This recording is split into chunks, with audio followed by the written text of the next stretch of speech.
She was 18. She had been kicked out 3 weeks before, and now she stood at the end of a grass path on the west coast of Ireland, suitcase behind her, wind off the Atlantic pulling at her hair, a piece of paper folded in her jacket pocket. The paper said the cottage was hers. She had paid €1 for it. The cottage in front of her looked like it had given up. Slate roof half collapsed. Chimney leaning. Oak door barely on its hinges. Wild roses climbing the walls like they wanted to pull the whole thing down into the earth. Ada Nwosu stood there for a long time, just looking, because she did not yet know that under the hearth of that crumbling stone cottage, sealed since the Second World War, was something that had been waiting for her. Not for someone, for her. For 80 years. But that part comes later. Right now, we have to go back to Boston. Because to understand what she found in Ireland, you have to understand what she lost in America first. Her name was Adieze Nwosu. Everyone called her Ada.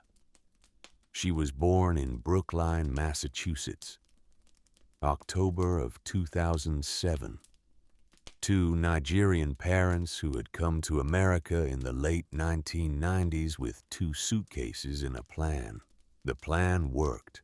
Her father, Emeka, became a software engineer at a company outside Boston.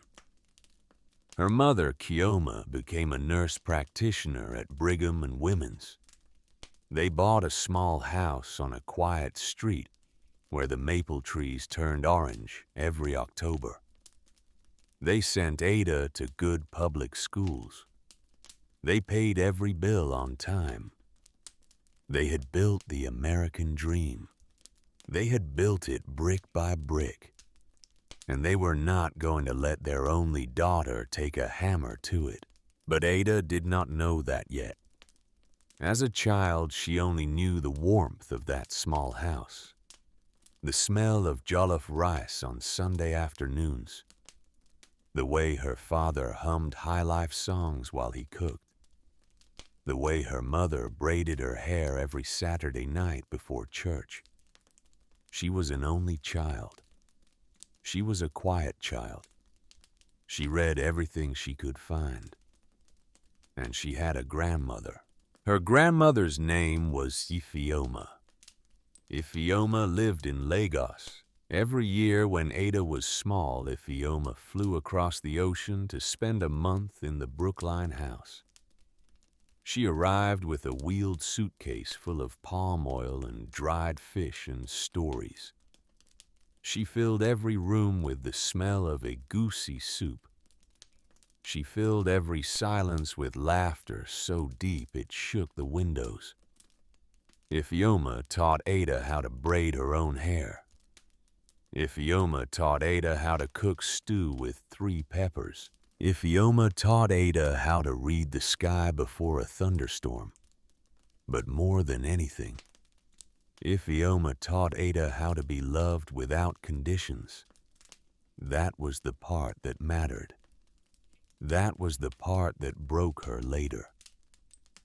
When Ada was 12 on the last day of one of Ifeoma's visits, the old woman took a small gold ring off her own finger and put it on Ada's right index finger. The ring had a single tiny turquoise stone in the center, pale blue, worn smooth by 60 years of wear. "This is my wedding ring," Ifeoma said, "from 1962. Grandma, I can't take that." "You can, you will." "Why?" Ifeoma smiled. The corners of her eyes folded into 100 small lines. "Because rings know things." "What does that mean?" "You'll find out." That was the entire conversation. Ada wore the ring every day after that. To school. To bed. In the shower. She touched it when she was nervous. She touched it when she was happy. She touched it when she was writing, which was often, because by the time Ada was 12, she was already writing. She had a journal her grandmother had brought her from Lagos.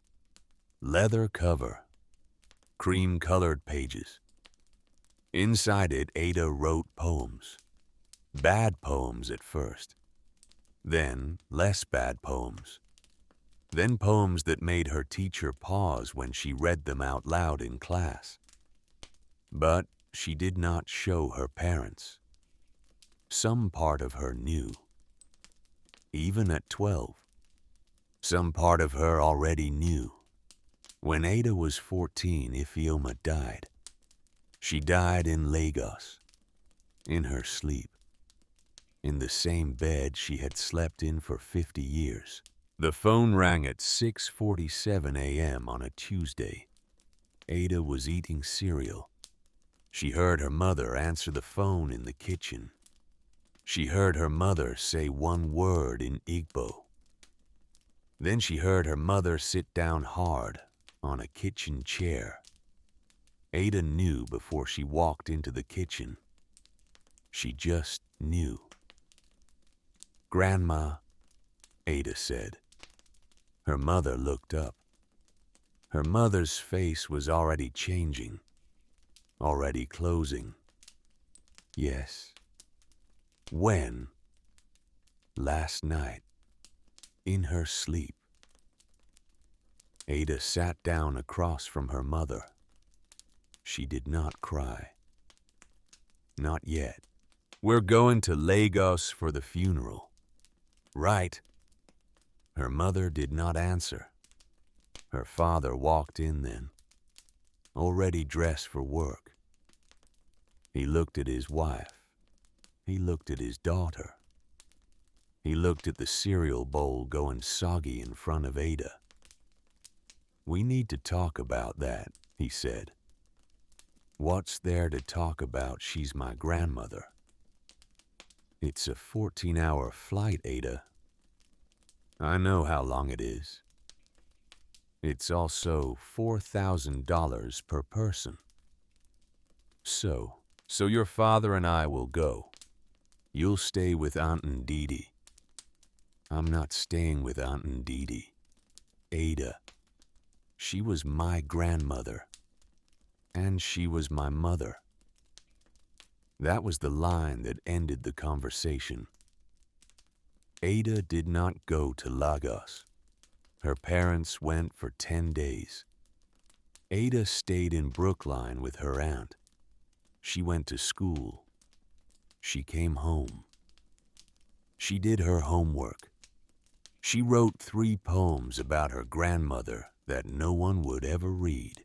When her parents came back, they brought her a small carved wooden box. Inside the box was a photograph of Ifeoma's grave. Fresh red earth, white flowers.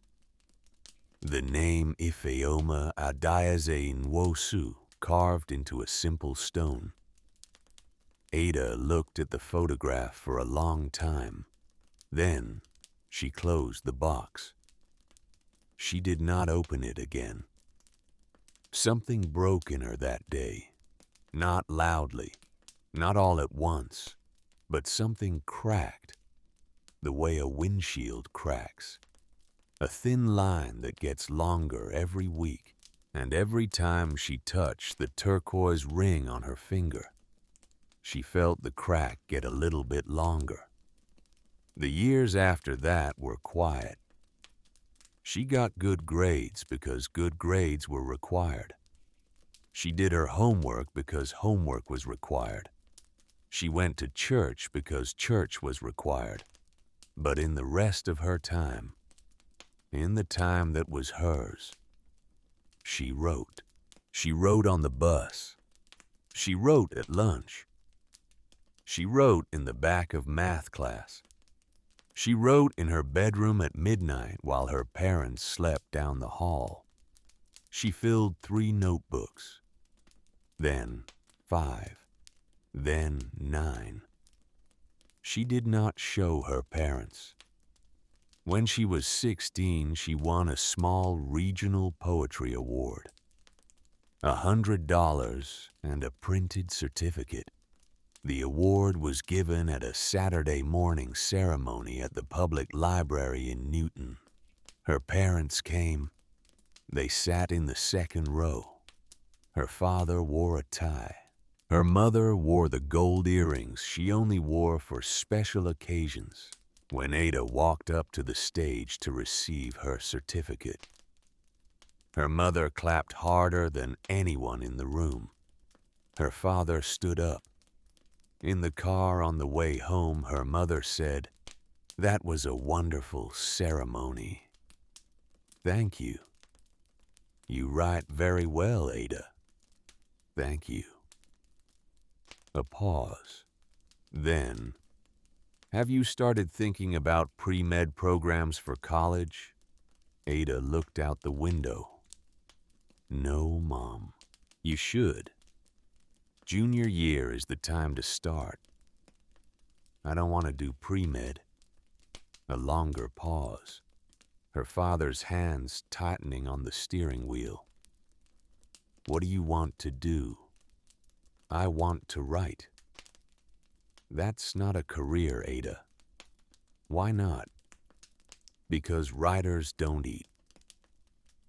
That was the end of the conversation. Her mother said it without anger, without raising her voice, the way you would say the sky is blue or water is wet or fire burns. Because writers don't eat, like it was simply a fact of the world. Ada said nothing for the rest of the drive home. She sat in the back seat with her certificate folded on her lap. She touched the turquoise ring on her finger. Because rings know things. She didn't know what the ring knew yet, but she was starting to listen. She was 17 when she did it. She applied to a writing program at a small college in Vermont. Without telling her parents, she used her own savings to pay the application fee. $45 from her babysitting money. She wrote her essays on the school library computers.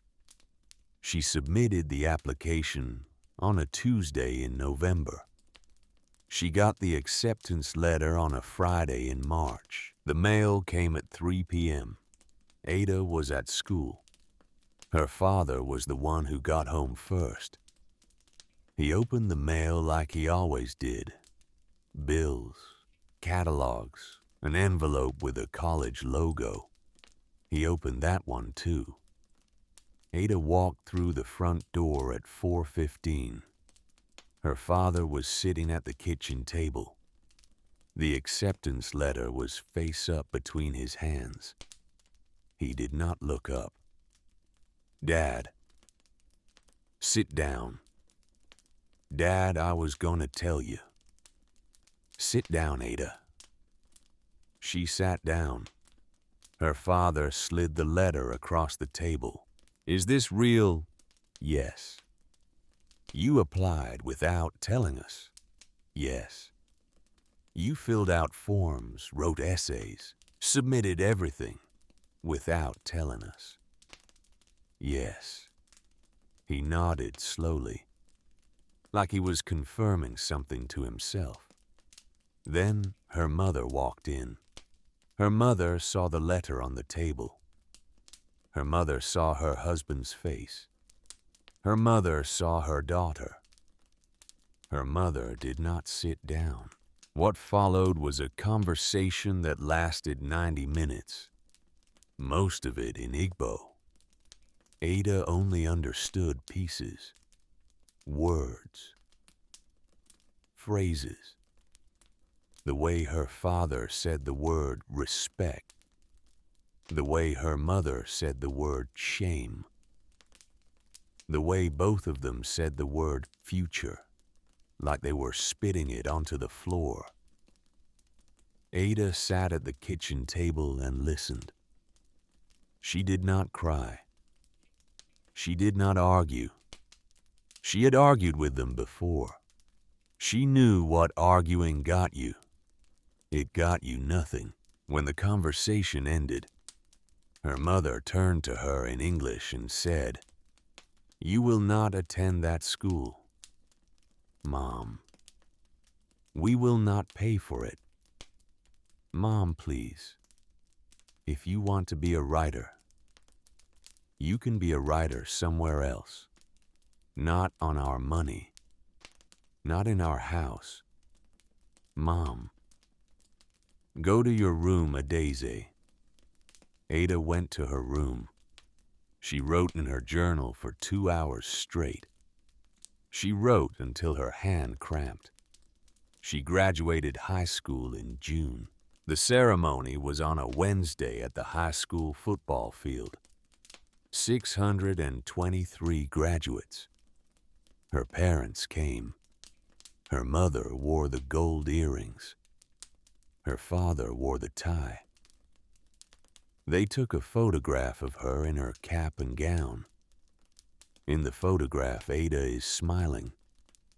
In the photograph, she does not yet know what is going to happen. 2 weeks later, on the morning of her 18th birthday, Ada came downstairs at 7:30 a.m. The house was quiet. The lights were off. Her suitcase was sitting by the front door. Packed. Zipped. All ready. On top of the suitcase was an envelope. Her mother's handwriting on the front. Just her name. Adaise. She opened it. Inside the envelope was a single folded sheet of paper and $300 in cash. 20s mostly. A few 10s. Folded once. The letter said, "Adaise, we love you, but we cannot watch you make these choices. When you are ready to be serious about your life, you know where to find us." Mom and Dad. Ada read the letter once. She read it again. She did not call out for her parents. She did not knock on their bedroom door. She did not ask if this was a joke. She knew it wasn't. She put the letter in her jacket pocket. She put the $300 in her wallet. She picked up the suitcase.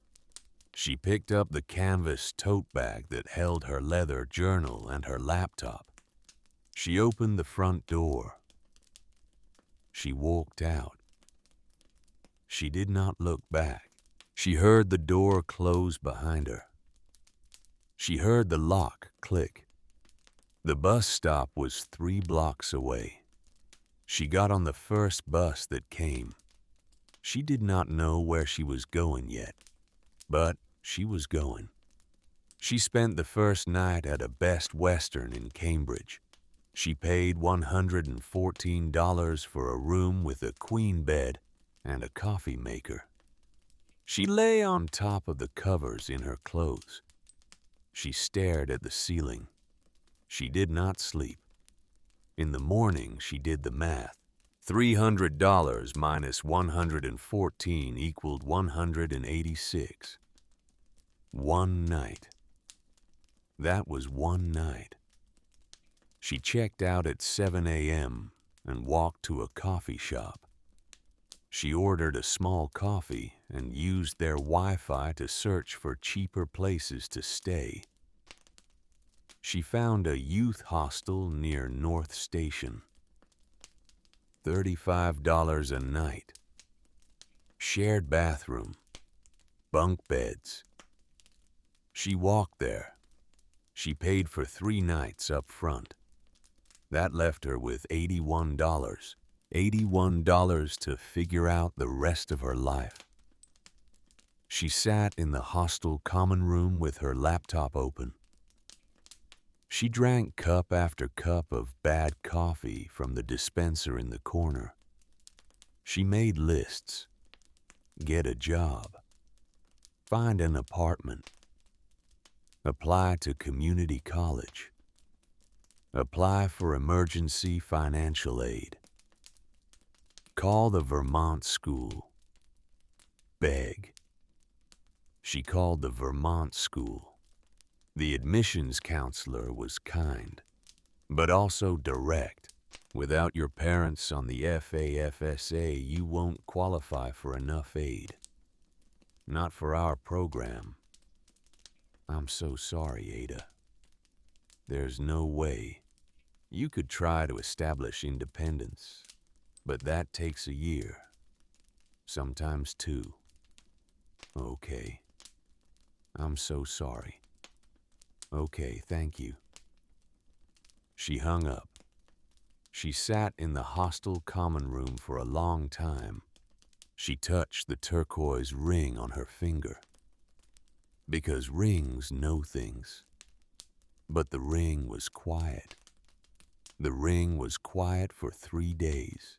On the morning of the 4th day, she opened her suitcase fully for the first time. She had not really looked through it. She had just pulled out clothes as she needed them. She lifted out a sweater. She lifted out a pair of jeans. She lifted out a stack of underwear. And then she saw it. The inside lining of the suitcase, along the bottom, was slightly bunched, not flat, like something had been slipped underneath it. Ada pulled the lining back. There was a letter underneath. The envelope was old, yellowed at the edges. Her name on the front. In handwriting she had not seen in 4 years. Her grandmother's handwriting. Ifioma. Ada sat down on the edge of the bunk bed. Her hands shook. She opened the envelope very carefully. The letter inside was on thin airmail paper. 2 pages. Written in blue ink. My Adeza. If you are reading this, then you are 18 years old or close to it. I asked your mother to give this to you when the time came. I do not know what time means in this case. Perhaps your mother will know. I am writing this because I am dying. I have not told anyone. The doctors say it is my heart. They say I have a few months, maybe less. I have asked them not to tell your parents. There is no reason to make them sad before they need to be. But you, I need to tell you something. When you were small, I told you that rings know things. You laughed at me. You did not believe me. That was good. A child should laugh at her grandmother sometimes. But the ring on your finger was given to me by my mother, and my mother received it from her mother. And in my family, we have a story about this ring. A long time ago during the war, my brother Obi was a sailor in the Royal Navy. He was 19 years old when he left Lagos to fight. He was 20 when his ship was sunk in the cold waters off Ireland. We thought he was dead. We had a funeral. We mourned him for 3 months. Then he came home. He would not tell us where he had been. He had been missing for almost half a year. He came back to Nigeria thin and quiet and changed. He lived another 45 years. He never spoke about what happened in those months, except once, the night before he died. He told my mother that an Irish woman had saved his life. He said she hid him in a small stone cottage on the west coast of Ireland. He said she fed him and gave him clothes and helped him find a ship home. He said the cottage had a hearth as big as a doorway. He said the woman was tall and quiet, and her husband was at war. He said, "Mother, please find her. Please thank her." My mother promised. My mother died without keeping that promise. I promised my mother on her deathbed that I would keep it for her. I have not kept it either. I am old. I am sick. I will not be the one. Adieza, my child. I am writing this in case you are the one. I do not know how I know. I just know. The ring on your finger has been waiting for the right hand. Perhaps it is yours. If you ever find yourself with nowhere else to go, go to the west coast of Ireland. Find a place that feels like a place that has been waiting. A place with sea, with gray stone, with an old hearth. There is a promise there that needs keeping. Forgive your parents. They love you in the way they know how. It is not the only way, but it is the way they have. Forgive me too, for not keeping the promise. Forgive the ring for taking so long. I love you, my Adaisi. I love you with everything I have. Grandma Ifeoma, June 2020. Ada read the letter. She read it again. She read it a third time. Then she put it down on the bunk bed, and she put her face in her hands, and she cried. She cried for 30 minutes. She had not cried in 4 years. When she finished crying, she picked the letter up again. She read the part about Ireland, a place with sea, with gray stone, with an old hearth. She opened her laptop. She typed 3 words into the search bar. Cheap. Cottage. Ireland. The first page of results was useless. Real estate sites for tourists. Vacation rentals. $20,000 fixer-uppers in Cork. She kept scrolling. Page 2. Page 3. Page 4. On page 5, she found a small listing on a County Mayo Council website. The kind of website that hadn't been updated in years. The kind of website with broken images and clunky fonts. The listing was for a stone cottage on a half-acre of land near a village called Achill Sound, on the far northwestern coast of Ireland. The cottage had been abandoned since 1953. The asking price was €1. Ada stared at the screen. She read the description. Stone cottage.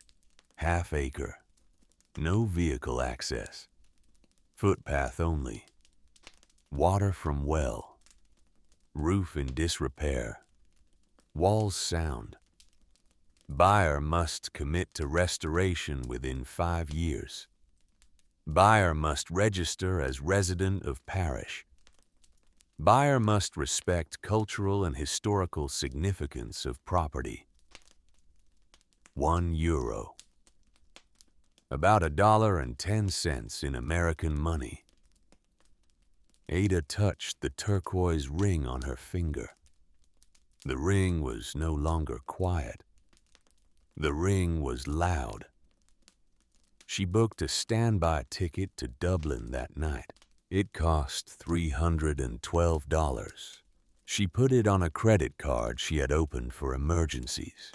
She would worry about paying it back later. Later was a future Ada problem. Now was a now Ada problem. She emailed the parish council in County Mayo. She told them she was 18 years old, American, that she was interested in the cottage listed on their website, that she was ready to come immediately. She did not really expect a reply. But 20 minutes later, an email came back. It was from a woman named Nuala Carney. The email was 4 sentences long. Dear Adiaze, we will be glad to meet you. The cottage is still available. It has been for a very long time. Safe travels. Ada packed her suitcase. She paid for one more night at the hostel. She did not sleep. She flew out of Logan Airport the next afternoon. Stand by. She got the last seat on the plane, a middle seat between a man who smelled like garlic and a teenage boy who fell asleep against her shoulder. She did not sleep on the plane either. She landed in Dublin at 6:30 in the morning. The light was gray. The air was cold. The wind smelled like salt and something else. Something she did not have a name for yet. She took a bus to Houston Station. She took a train to Westport in County Mayo. The train ride was 3.5 hours.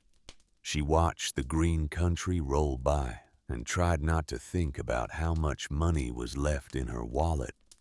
She had $43 left. She had paid for the train ticket in euros she had gotten at the airport. The exchange rate was bad. The fees were worse. $43. In a country where she did not know anyone. In a country she had never been to before. But Westport was beautiful. She walked from the train station into the town center. Painted shop fronts in pinks and yellows and blues. A stone bridge over a small river. The sound of gulls. A man playing a fiddle on the corner of an alley. She bought a roll and a cup of tea at a bakery for €3. She asked the woman at the counter how to get to Achill Sound. The bus, pet, twice a day. There's one at 11:30. Where does it leave from? Just down the road, by the green sign. Ada thanked her. She found the bus stop. She waited. The bus came. It was a small white minibus with 12 seats. 6 of them already had people in them. Older women with shopping bags. A man with a fishing pole. A boy on his way to visit his grandmother in Mulranny. Ada paid the fare. €5. She sat by the window. The bus drove west. The country changed as they went. The hills got bigger. The stone walls multiplied. The trees thinned out. The sky got wider. After an hour, the bus came over a rise, and the Atlantic Ocean opened up in front of them like a hand uncurling. Ada stopped breathing for a moment. She had never seen the Atlantic from the other side before. She had only ever seen it from Cape Cod, where it was gentle and tame, where it lapped at the sand. This was not that ocean. This ocean was gray and silver and enormous. It crashed against black cliffs in the distance. It moved like a thing that was alive, like a thing that had been alive for a very long time. The bus turned south along the coast. It drove past stone farmhouses, past fields full of sheep, past a small church with a slate roof. It stopped at the village of Achill Sound at 1:15 in the afternoon. Ada got off. The bus drove away. She stood on the side of the road with her suitcase and her tote bag and $43 in her wallet. There was almost nothing there. A few houses, a pub called Mulligan's, a post office the size of a closet, a small parish church, a road that ran along the water, a wind that did not stop. She walked toward the church. Next to the church was a small stone building with a sign that said, Parish Council of Achill Sound. She pushed the door open. There was a small bell on a string above the door. The bell rang. A woman behind the desk looked up. The woman was in her 60s, curly gray hair, reading glasses on a chain, a framed photograph of the Sacred Heart behind her, a cup of tea steaming on the desk. The woman looked at Ada. The woman looked at her again. You'd be a daisy. Yes, ma'am. Sit down, pet. You look like you haven't slept in days. Ada sat down. Nuala Carney studied her over the rim of her reading glasses. You came from America? Yes, ma'am. By yourself? Yes, ma'am. For a cottage you've never seen? Yes, ma'am. Nuala nodded slowly, like she was filing the information away. How old are you, pet? 18. 18. Yes, ma'am. A pause. Where are your parents? Ada looked at her hands. She did not answer. Nuala did not push. Nuala just nodded once and reached for a form in a drawer. Right then. Let's get the paperwork started. She pulled out a single sheet of paper. She set it on the desk. She uncapped a pen. The cottage is called the Brennan Place. Doherty Place, actually. Sorry, I keep mixing them up. It's been the Doherty cottage since the 1920s. Before that, it was Brennan Land. The locals still call it both. Doherty, Ada said. That's right. The last owner was a woman named Margaret Doherty. Maggie, everyone called her. She left the cottage in 1953. She moved to America. She died there in 1978. No will, no heirs. The cottage reverted to the parish. Nuala wrote on the form. It's been listed for €1 since 2004. We've had inquiries, from English retirees mostly, a few Germans. None of them have ever come all the way out here to look. She paused. She looked up at Ada. You're the first one who came. Oh, from America, no less. I had a one-way ticket. I can see that, pet. Nuala smiled.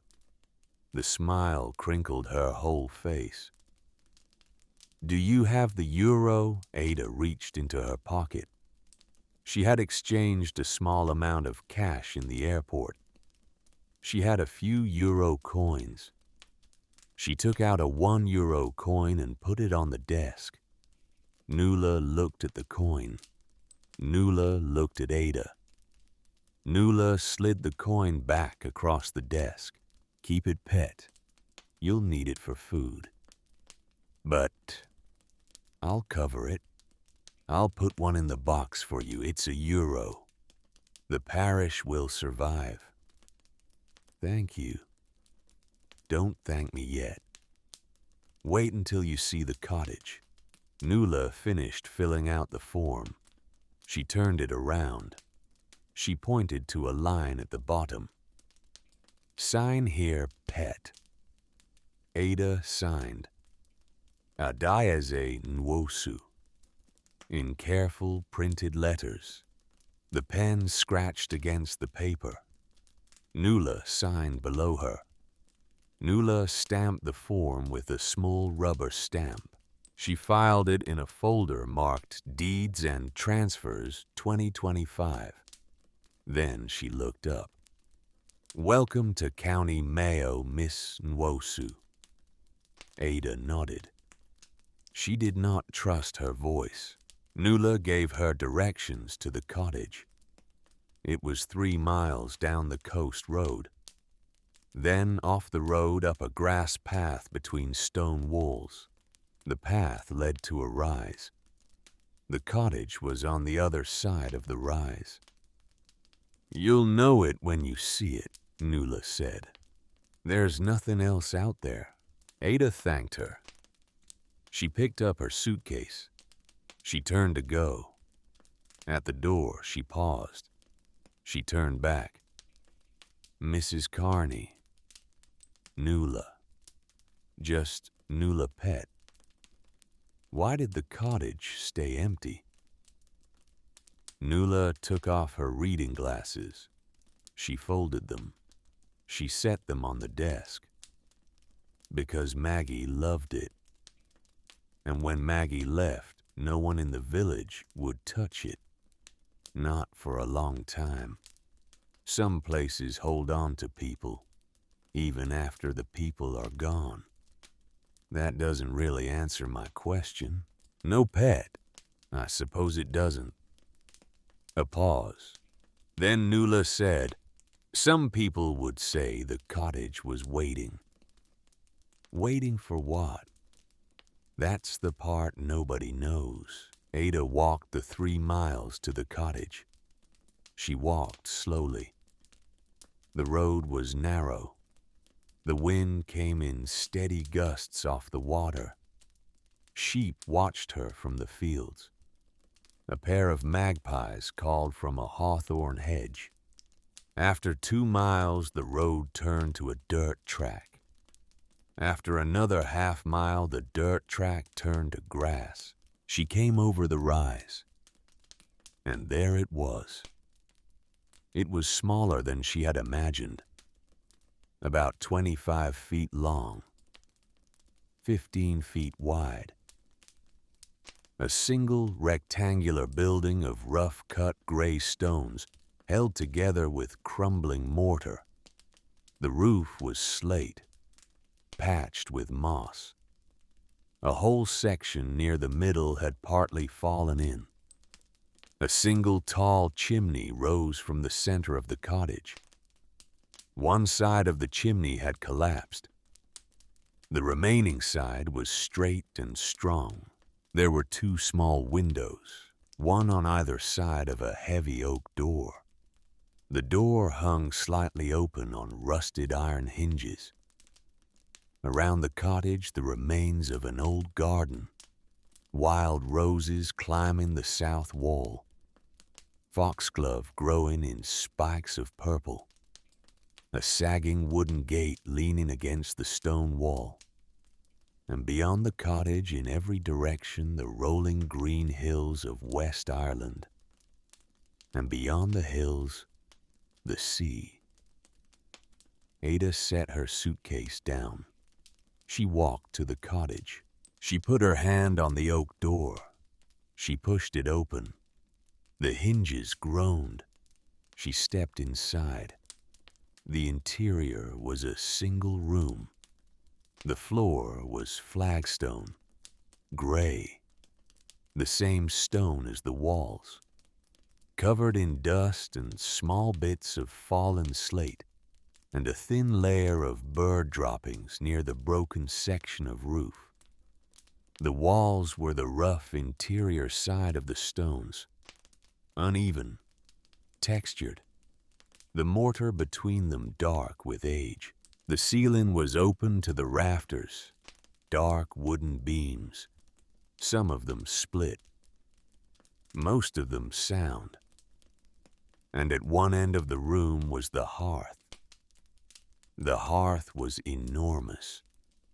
It took up almost the entire north wall, a massive stone fireplace big enough for a grown woman to stand inside. An iron crane still hanging from a hook on the inner wall, for holding cooking pots over the fire.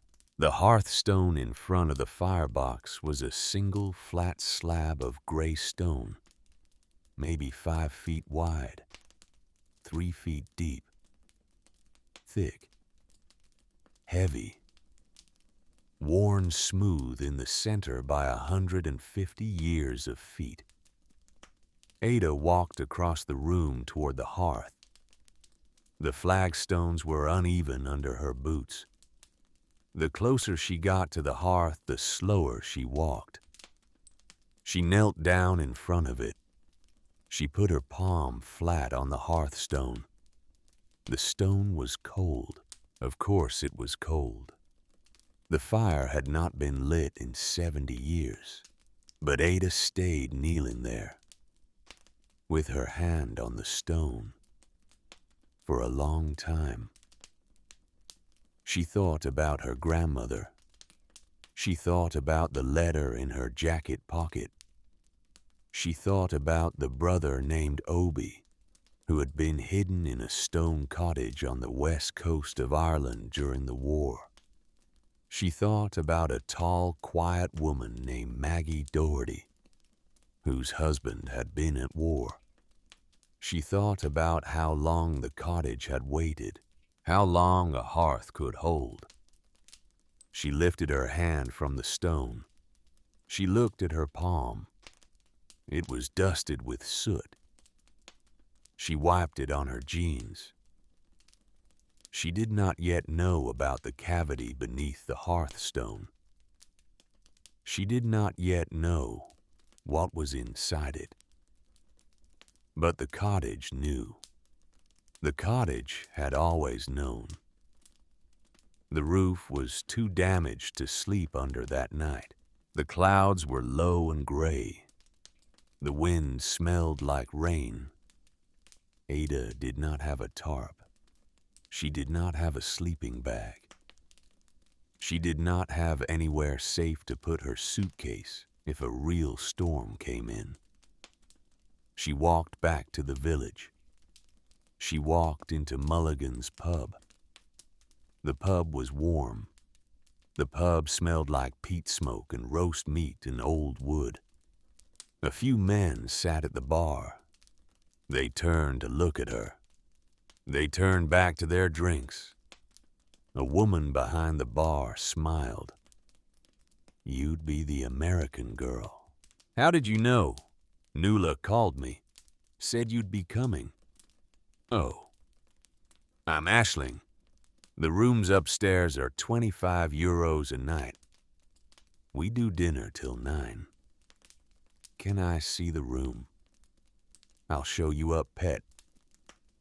The room was small, single bed, white sheets, a window looking out over the road and the water beyond, a small table with a lamp, a chair, a radiator that clicked when Aisling turned it on. It was the kindest room Ada had been in since she had left Boston. She paid for 2 nights up front, 50 euros. That left her with very little, but it was enough.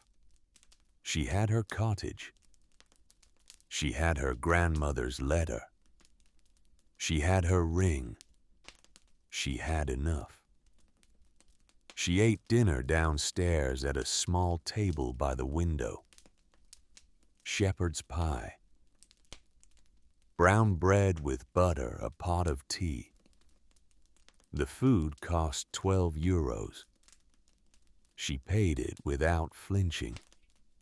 She wrote in her journal for an hour at the table.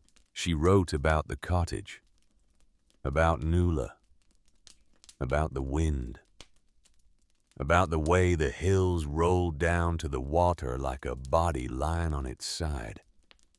She did not write about her parents, not yet. She went up to bed at 10. She turned off the lamp. She lay in the small bed under the white sheets. She listened to the wind outside the window. She listened to the murmur of the men still drinking downstairs. She listened to the rain that finally started. She closed her eyes. And then she dreamed. In the dream, she was inside the cottage. The cottage was clean. The roof was repaired. A fire burned low in the hearth. A lamp glowed on a shelf above the mantel. The air smelled like peat smoke and bread. A woman stood next to the hearth. The woman was tall and thin. Her hair was white. Her hair was pulled back in a low bun. She wore a long blue dress. The kind of dress women wore in old photographs. The woman was looking at Ada. The woman was smiling. A small, tired, kind smile. Ada did not feel afraid. She did not know why she did not feel afraid. The woman spoke. Her voice was soft. Her voice had an Irish lilt, old, worn. Finally, the woman said, "Someone has brought that name home." "What name?" The woman did not answer. The woman just looked at the hearth. Ada looked at the hearth too. The hearthstone, the big flat slab, was glowing very faintly, like there was a light underneath it, like there was something underneath it. Ada took a step toward the hearth. The woman in the blue dress put one hand out. "Stop. Wait." The woman said, "Not yet, but soon." "What's under there?" "What I could not carry." "I don't understand." The woman smiled again. "You will." Ada woke up. The clock on the small table said 4:11 a.m. The rain had stopped. The wind was still moving outside the window. Ada sat up slowly. She turned on the lamp. She looked at the turquoise ring on her finger. It looked the same as it always had. It was just a ring. It was just a ring. Except Ada touched her own face. Her cheeks were wet. She had been crying in her sleep. She did not remember crying. She did not remember anything except the woman in the blue dress and the words, "Someone has brought that name home." What name, Ada lay back down. She did not sleep again.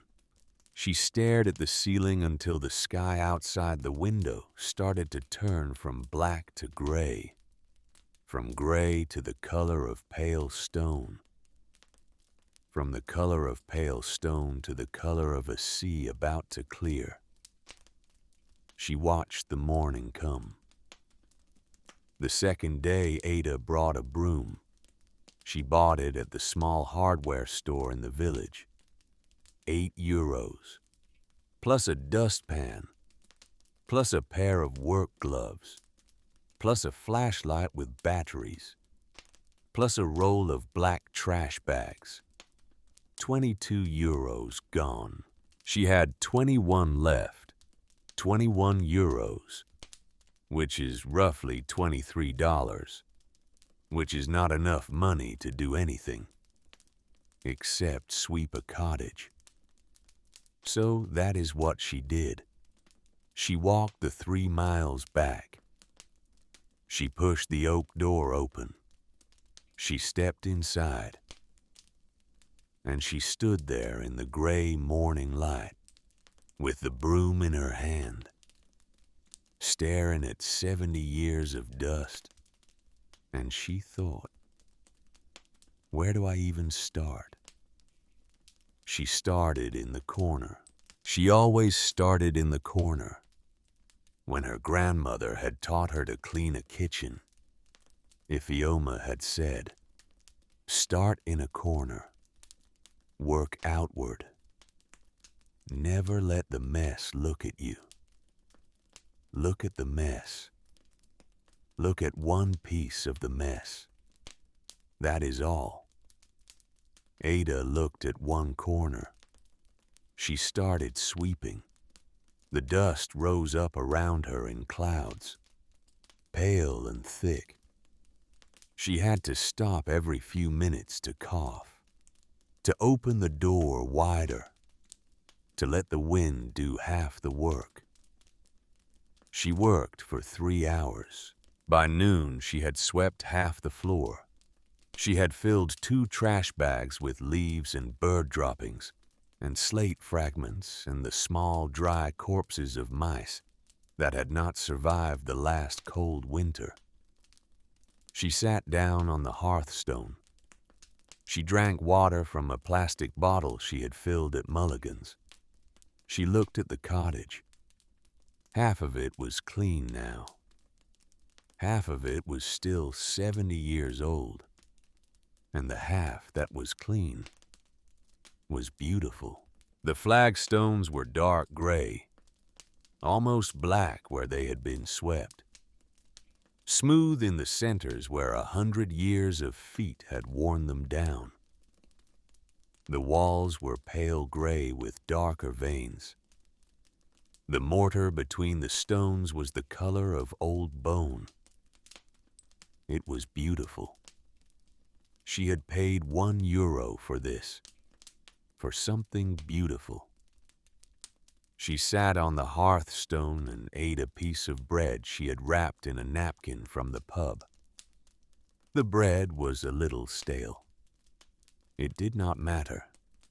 She thought about her parents. She did not want to. But she did. It had been 3 weeks and 4 days since they had put her suitcase by the door.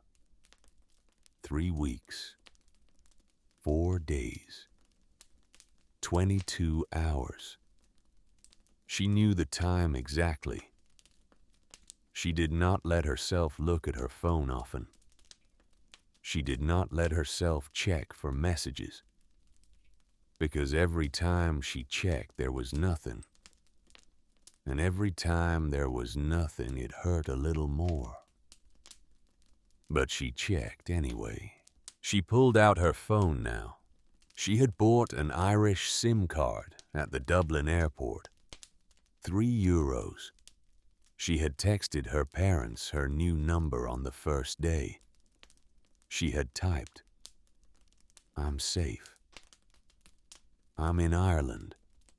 That was all. She had not gotten a reply. She checked now. Nothing.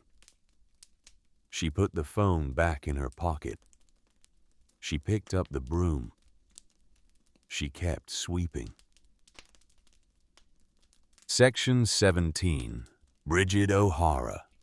The first person came to visit her on the 4th day. She did not know her name yet. She was bent low in front of the firebox, scrubbing the inside of the hearth with a wire brush she had bought for €2. The hearth was so deep she could fit her whole upper body inside it. She had a flashlight balanced on the hearthstone pointing in. She was covered in soot. Her hair was tied up in a bandana. Her hands were black. She heard footsteps on the path outside. Slow footsteps, a cane tapping on stone. She crawled backwards out of the firebox. She turned around. An old woman stood in the doorway of the cottage. She was very small, maybe 4'9", stooped, white hair pulled back in a tight bun, a wool cardigan the color of moss, a cane in her left hand, a small bundle wrapped in a tea towel in her right.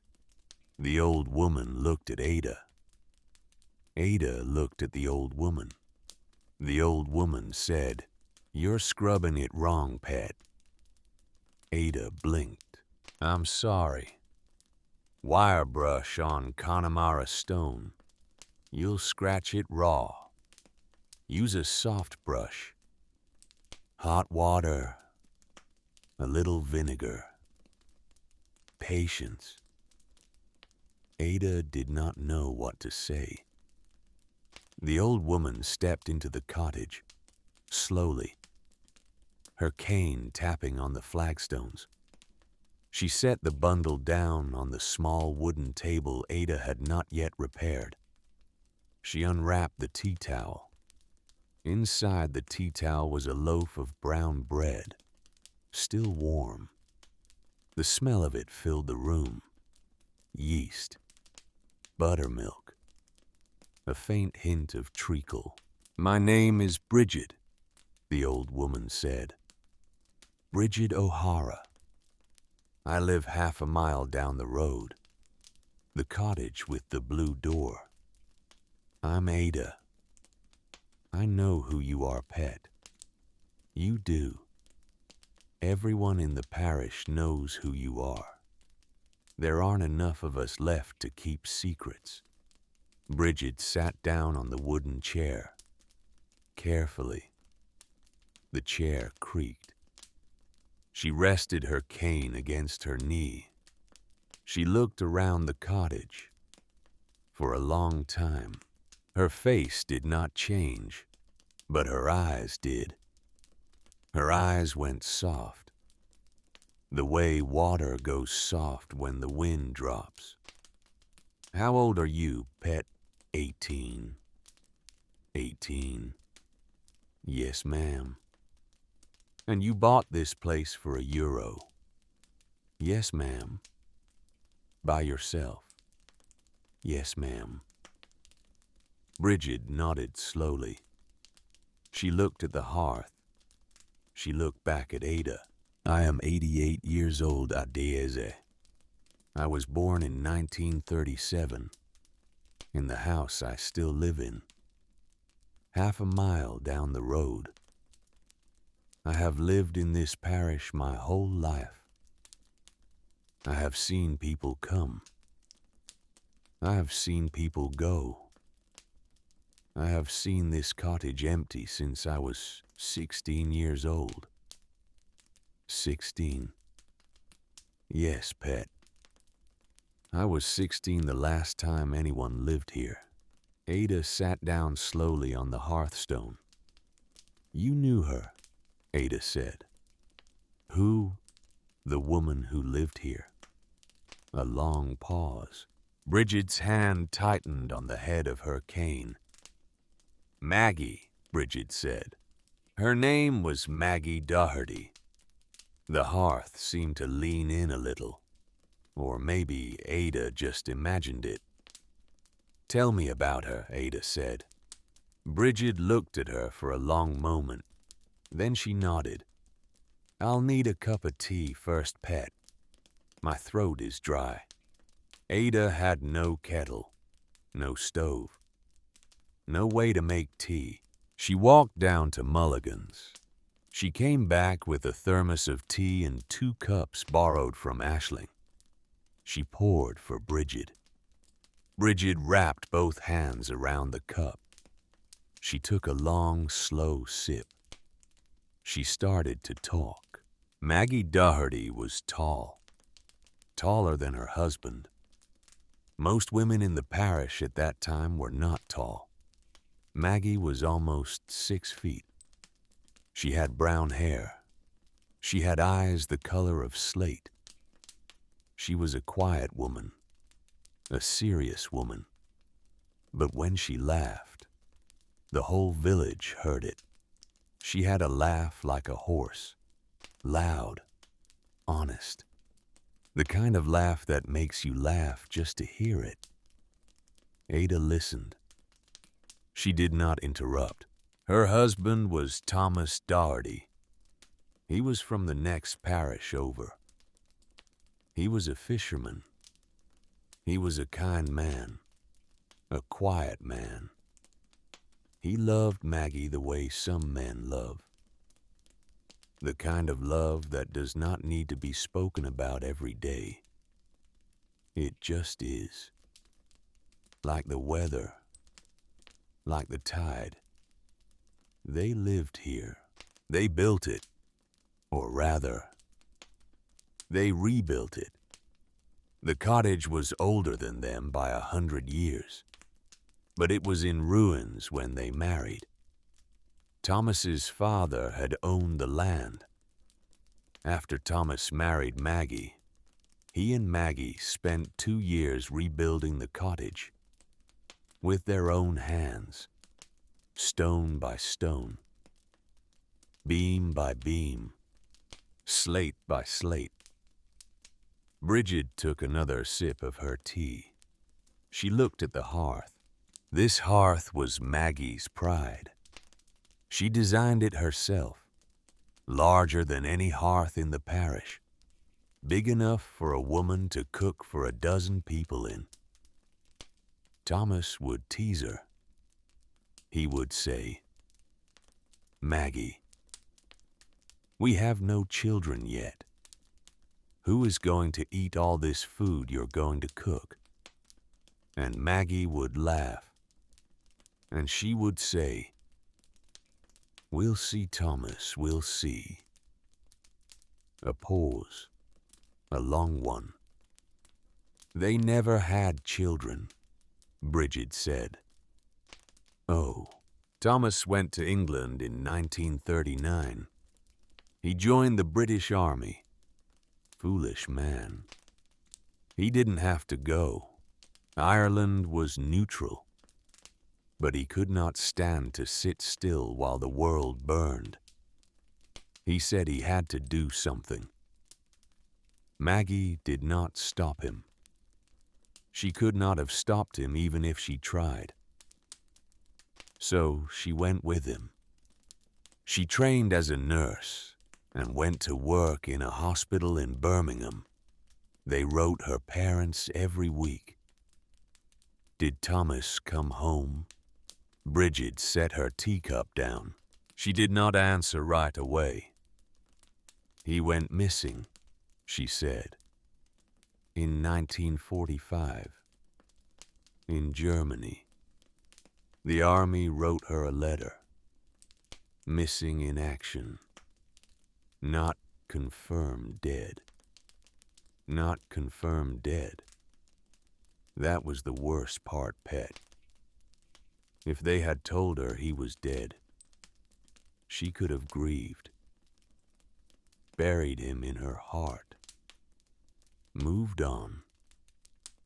But they told her he was missing, so she waited. For how long? Bridget's eyes were wet now. She did not let the tears fall, but they sat there, bright, old, for the rest of her life, Pet. She waited for the rest of her life. Ada did not speak. She could not. Bridget kept talking, slowly. She came back to the cottage in 1946, after the war ended. She kept writing the army. She kept writing the British government. She kept writing everyone she could think of, asking, "Is there any news, any record, anything at all?" The answer was always the same. He is missing. Presumed dead.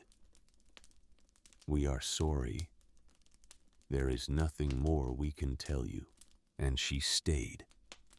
She stayed for 7 more years in this cottage, alone. She kept it spotless. She cooked at the hearth every day. She set 2 places at the table, one for her, one for Thomas, in case he came home. Ada looked at the empty wooden table in the middle of the cottage. She tried to picture it.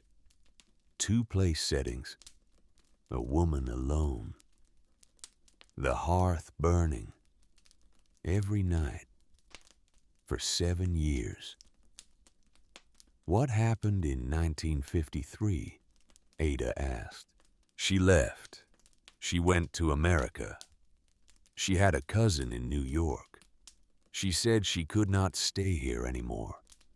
She said the cottage was killing her with hope. She said she had to go somewhere that did not remember Thomas. Somewhere that would let her stop waiting. Did she stop waiting? Bridget smiled. A small, sad smile. No pet. She died in New York in 1978. They told me she never married again. They told me she lived alone in a small apartment above a bakery. They told me she had a photograph of Thomas on her bedside table the day she died. Ada put her face in her hands. She was not crying. She was just holding her face. She thought about a tall woman with slate-colored eyes, setting 2 plates at a table for 7 years. She thought about a cottage waiting for a man who was never coming home. She thought about her own grandmother, setting things down for someone she would never meet.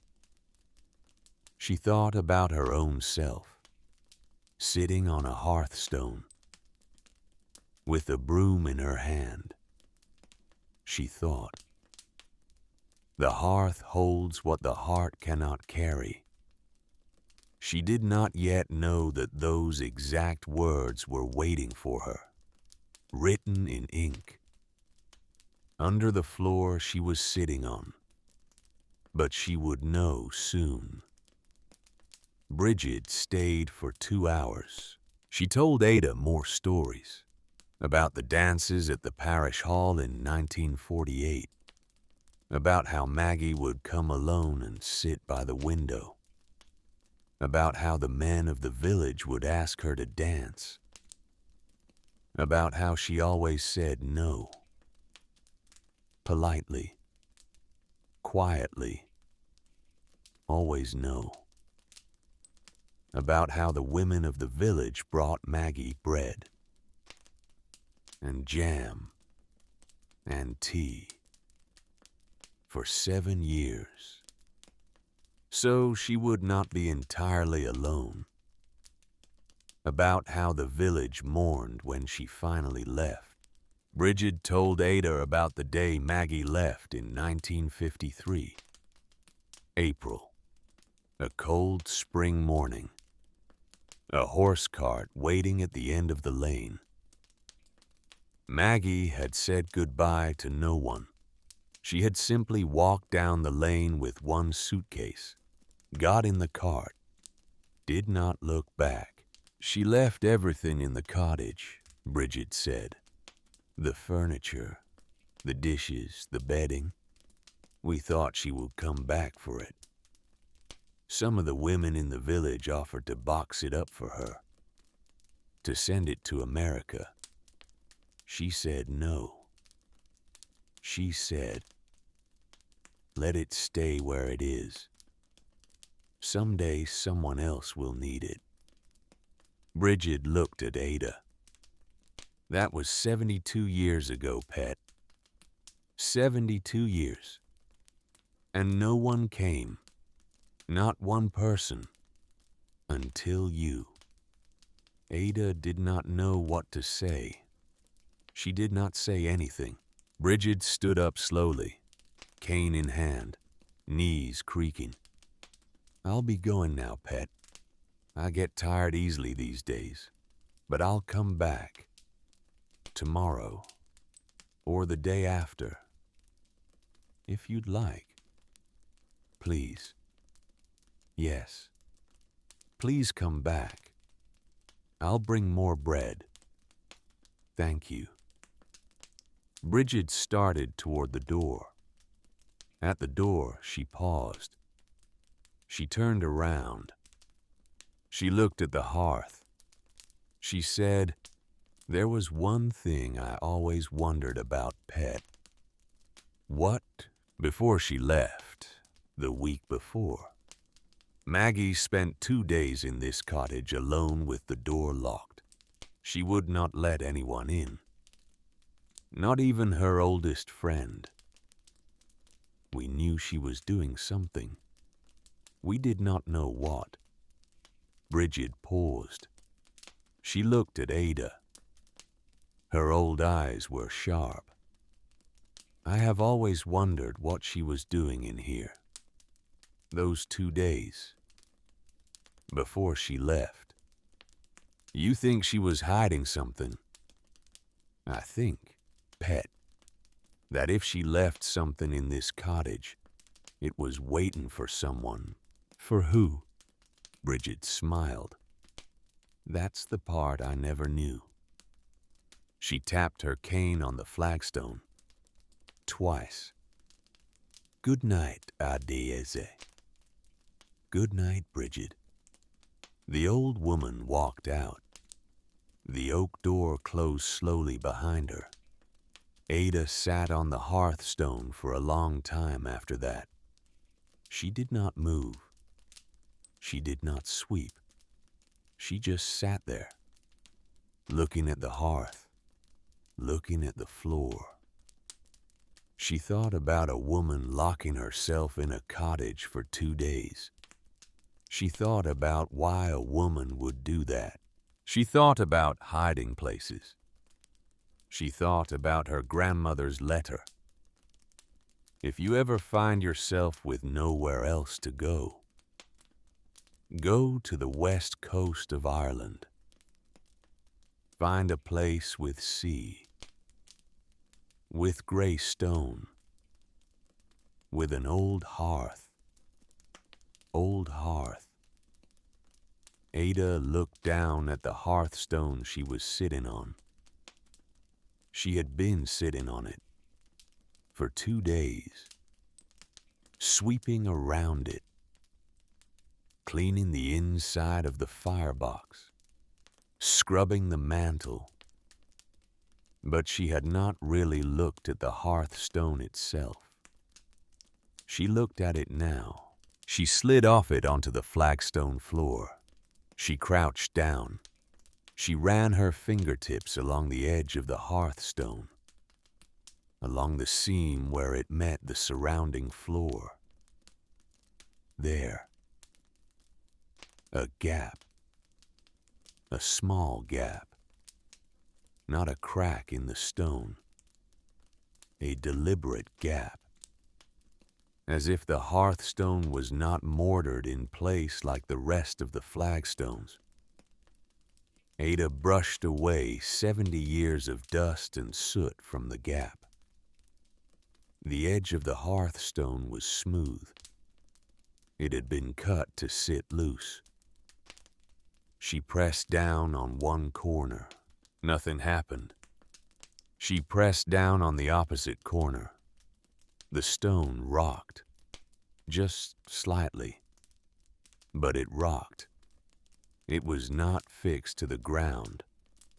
It was resting on something. Ada stood up. Her heart was beating too fast. She told herself, "It's just a loose stone. It's just a loose stone. It's probably just where the original mason set it. They probably set it loose so they could clean under it. But she did not believe herself. She walked out into the garden. She found a short length of iron rod. It might once have been part of a fence post. It was rusted but still strong. She brought it back inside. She wedged one end into the gap, along the edge of the hearthstone. She leaned her weight on the other end. The stone lifted. Slowly. It was incredibly heavy. Maybe 200 pounds. But the leverage of the iron rod was enough. She tipped it up on one edge. She used her knee to keep it propped up. She looked down into the cavity beneath the hearthstone.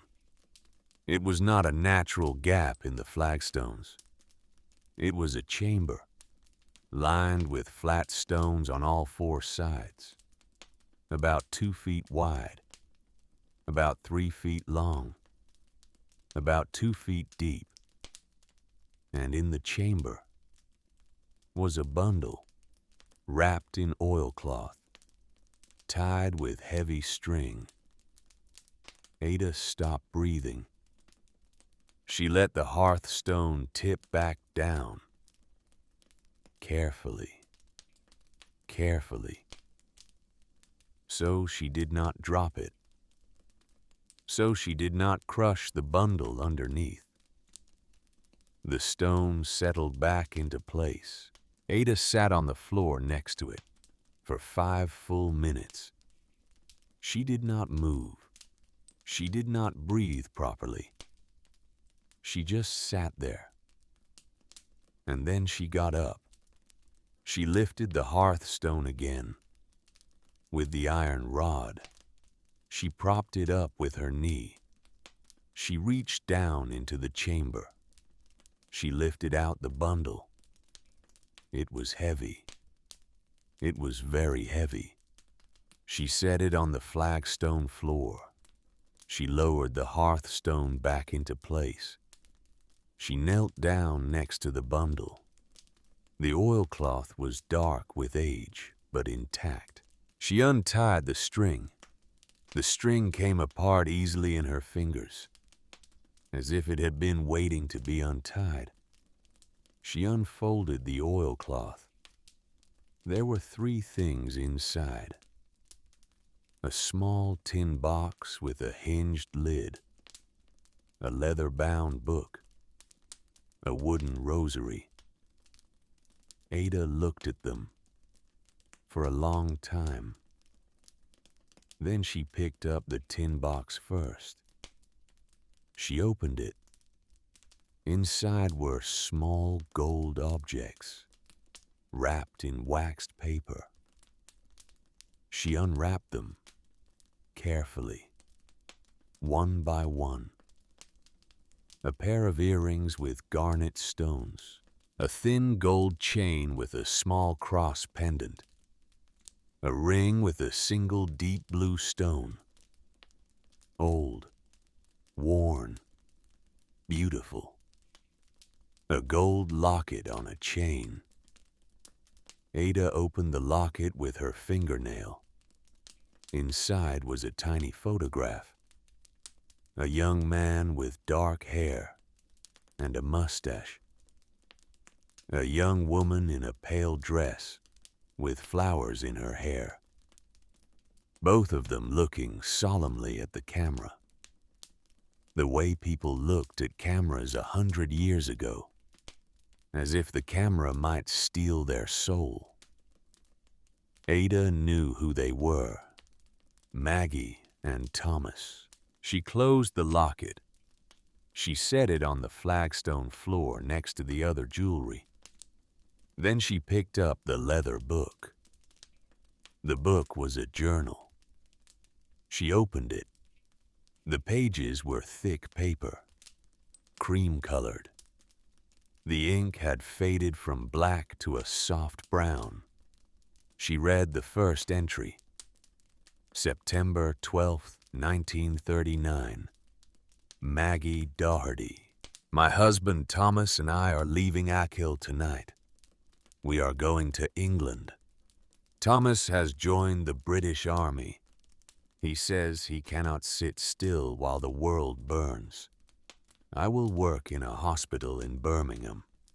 I do not know if we will come back. I am hiding this journal beneath the hearthstone, where my grandmother used to hide things during the black and tan days. With it, I am leaving the small jewelry that has been in our families for 2 generations, and what little savings Thomas and I have. If we come home, we will lift this stone again. If we do not let it stay here until someone needs it. The hearth holds what the heart cannot carry. Maggie. Ada read the entry. She read it again. She put one hand over her mouth. She turned the page. The next entry was from 1942. Thomas is in North Africa. I have not heard from him in 5 weeks. They say 5 weeks is not unusual. I do not believe them. But I pray. Every night I pray. I have come back to the cottage on leave. The hearth is cold. The chamber is intact. I am adding what I have saved from my hospital wages. It is not much, but it is something. The next entry was from 1944. Thomas is in Germany. I have not heard from him in 11 weeks. They say this is normal. They say this is to be expected. I am 31 years old. I have been a wife for 7 years. I have been a widow in my heart for some time now. I will not write that word again. I will wait. The next entry was the one Ada knew was coming. She did not want to read it. She read it anyway. April 11th, 1945. Thomas is missing. The letter from the army arrived yesterday. Missing in action. Somewhere east of the Rhine. The letter does not say he is dead. The letter says he is missing. Not confirmed. I have been sitting in this cottage for 9 hours. I have not eaten. I have not slept. The hearth is cold. I will not believe he is dead. I will not. I will wait. Ada turned the page. The next entry was dated 1953, 8 years later. The handwriting had changed. It was older, tireder, smaller. April 4th, 1953. Maggie Doherty. I am leaving the cottage today. I am going to America. My cousin Bridie will meet me in New York. I am 40 years old. There is nothing left for me here. Or rather, there is everything left for me here. And I cannot bear to look at it anymore. Thomas has not come home. I do not know if he is dead. I do not know if he is alive. The British government has stopped writing me back. The army has closed his file. They say there is nothing more to be done. They say I should accept it. I will not accept it. I will wait in America instead. Perhaps a different sea will hold a different answer. I am leaving everything beneath the hearthstone as it was. I did not have the heart to dig it up. The jewelry, the money, this journal. Let it stay where it has been since 1939. If Thomas ever comes home and finds the cottage empty, Perhaps he will find the chamber. Perhaps he will know I waited. If he does not come, then someone else will come. I do not know who you are, you who are reading this, but you will not be a stranger to me. Not really. You will be a stranger to the world, but not to this place. The cottage will know you if you deserve to stay. I hope it knows you well. Margaret Doherty, April 1953. Ada closed the journal. She put it down on the flagstone. She wrapped her arms around her knees. She rocked back and forth slightly. She did not cry. She did not have any crying left. She had cried herself out 3 weeks ago. She just rocked, back and forth, sitting on the cold flagstone floor of a cottage on the west coast of Ireland, next to a pile of jewelry, and a journal, and a wooden rosary, and a small fortune in old currency she had not yet counted. She brought the bundle to Mulligan's that night. She did not know what else to do. She wrapped everything back up in the oilcloth. She tied the string. She put the bundle in her tote bag. She walked the 3 miles back to the village. She walked into the pub. She went up to her room. She locked the door. She unwrapped the bundle again. She laid everything out on the small bed. The jewelry, the journal, the rosary. She counted the money. There was a small cloth pouch she had not noticed before, tucked into the bottom of the oilcloth. She opened it. Inside was paper money, old Irish pounds, British pound notes, bundled with thin twine. She counted slowly.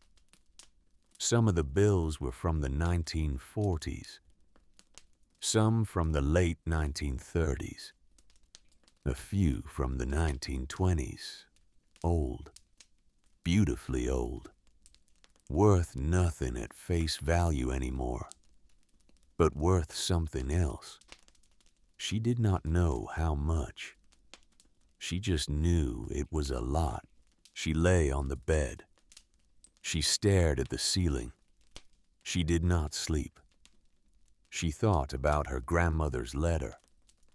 A long time ago, during the war, my brother Obi was a sailor in the Royal Navy.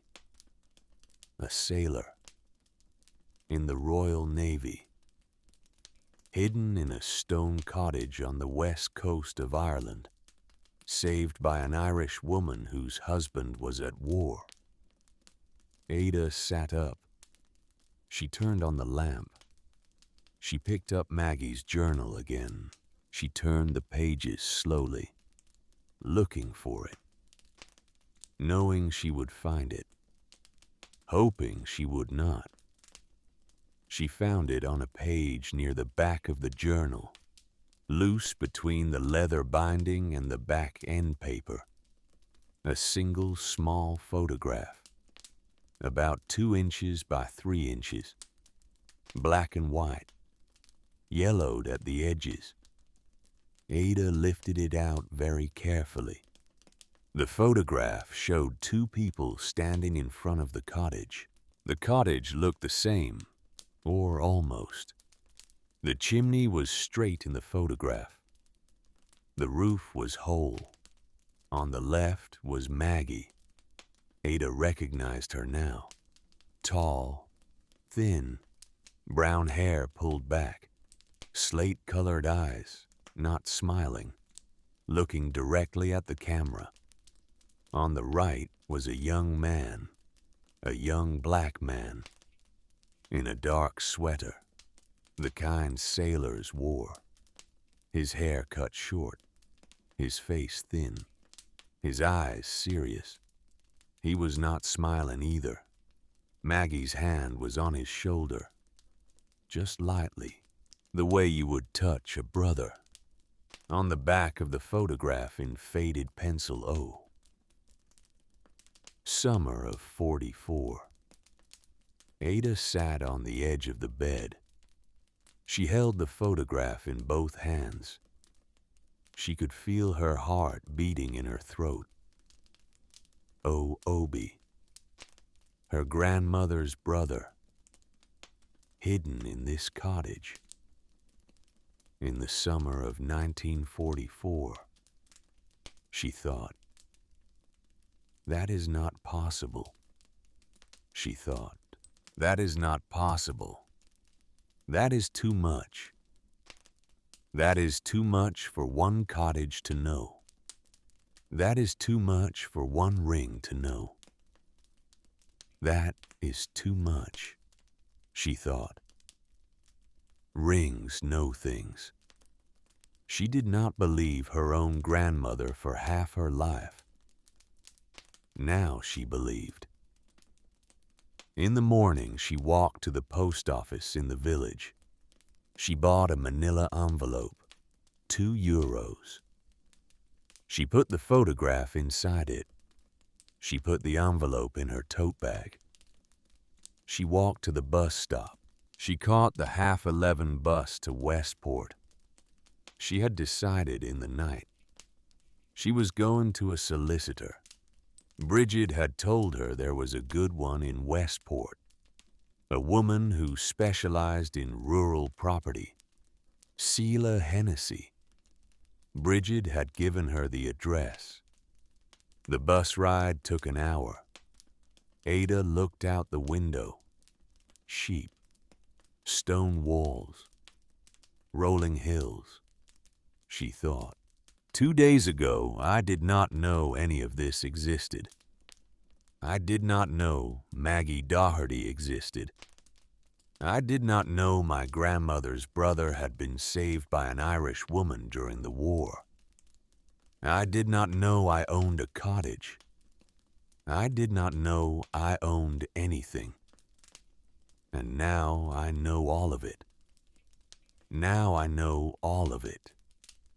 And I cannot put it back. C.L. Hennessy's office was on a quiet street off the main square in Westport. A small brass plate on the door. A bell that rang when Ada pushed the door open. A waiting room with 2 chairs and a vase of fresh daffodils. A woman came out. She was maybe 45. Dark hair in a bob. A gray wool suit, reading glasses pushed up on her head. Miss Nwosu, yes. Sheila Hennessy, please come through. Celia's office was small. Bookshelves, a desk, a window looking out at a stone wall. She closed the door. She sat down behind the desk. She gestured for Ada to sit across from her. Bridget called me yesterday afternoon. She told me you had bought the Doherty cottage. Yes. For €1. Yes. And she told me you found something. Yes. Sheila nodded. Tell me everything, Ada. From the beginning. Take your time. Ada took her time. She told Sheila about her grandmother. About the letter in the suitcase, about Obi, about flying to Ireland, about Nuala Carney, about the cottage, about Bridget, about the hearthstone. She put the bundle on Sheila's desk. She unwrapped it. Sheila looked at the jewelry. The journal, the rosary, the money, the photograph, for a long time. Then she said. Under Irish law, a daisy. Everything that was in that cottage now belongs to you. You hold legal title. There is nothing in Maggie Doherty's writing that suggests any other intent. In fact, she clearly states it is for whoever finds it. I know. So legally there is nothing for us to do. I know. But Seela paused. She looked at the photograph of the young black sailor. You want me to find out what happened to him? Ada nodded. Yes, please. His name was Obi, your grandmother's brother. Obi Nwosu. He was 19 when he went to war. He was 20 when he came home. He lived another 45 years. He died in Nigeria in 1991. And you think he was here? I think he was here. In the summer of 1944. I think Maggie hid him. For how long? I don't know. Sila picked up the photograph. She looked at it carefully. She turned it over. She read the pencil writing. She looked up at Ada. I have a friend in Dublin, at the National Archives.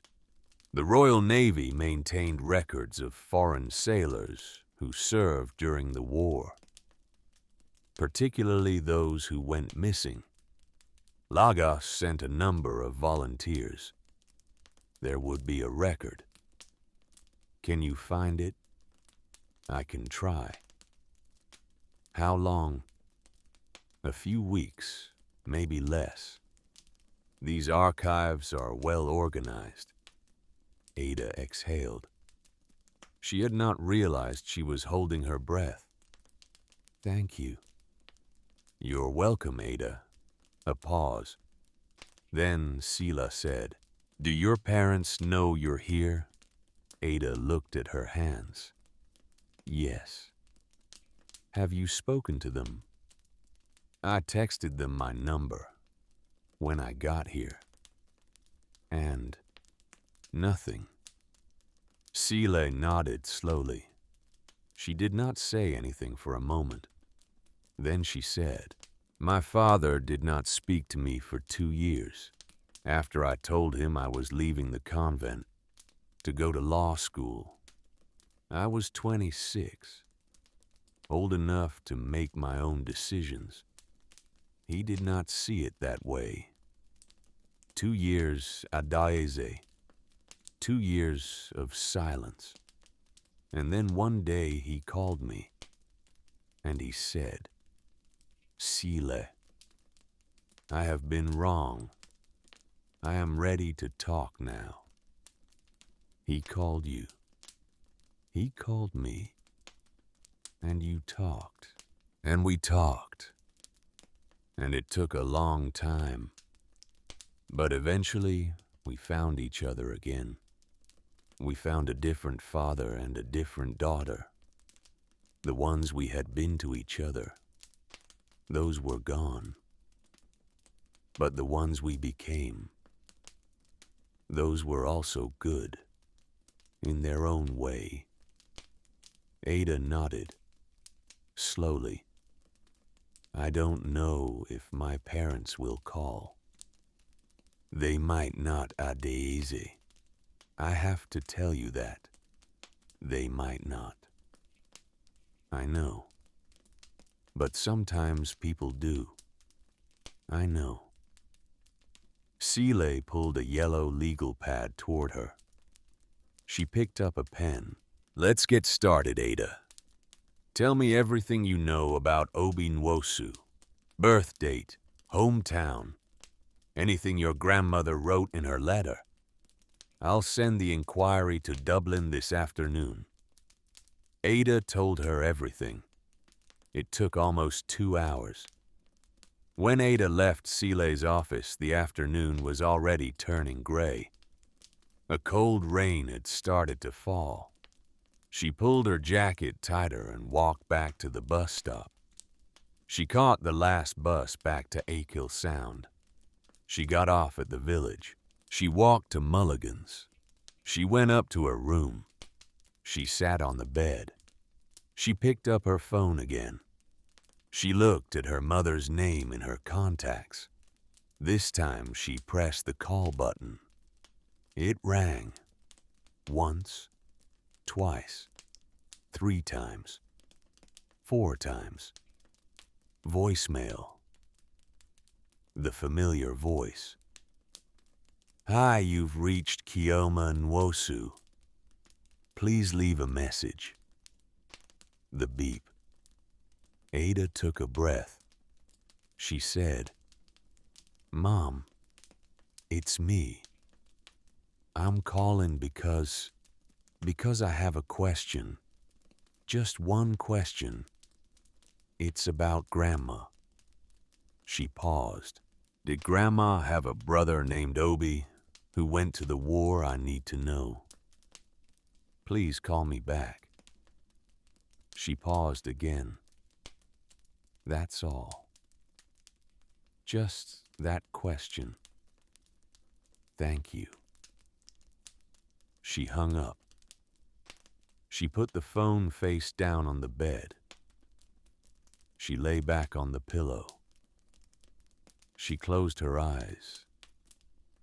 She did not expect a reply. She told herself she did not expect a reply.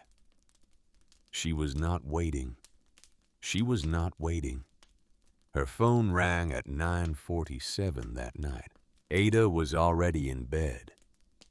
The lamp was on. She was reading Maggie's journal again. For the 3rd time. The phone rang on the small table by the bed. She looked at the screen. Mom. She did not answer for a moment. She just looked at the name. Then she picked up. Hello. A long pause on the other end. Then, a breath. A small, choked breath. A daisy. Mom. A daisy. Her mother's voice was shaking. Ada had never heard her mother's voice shake before. Not once. In 18 years. Mom. His name was Obi. Yes. Yes, a daisy. Your grandmother had a brother named Obi. He went to the war. He came back. He did not speak about it. Why are you asking? Why? Mom, I need to tell you something. Tell me. Ada looked at the photograph on the bedside table next to her. Maggie. Obi. Standing in front of a stone cottage. Summer of 44. She took a breath. Mom, I think I know where he was. During the war. The months he was missing. A long pause. Where? Here. He was here, Mom. In Ireland. In this cottage. I think Maggie Doherty saved his life. Silence on the other end of the phone. A long, long silence.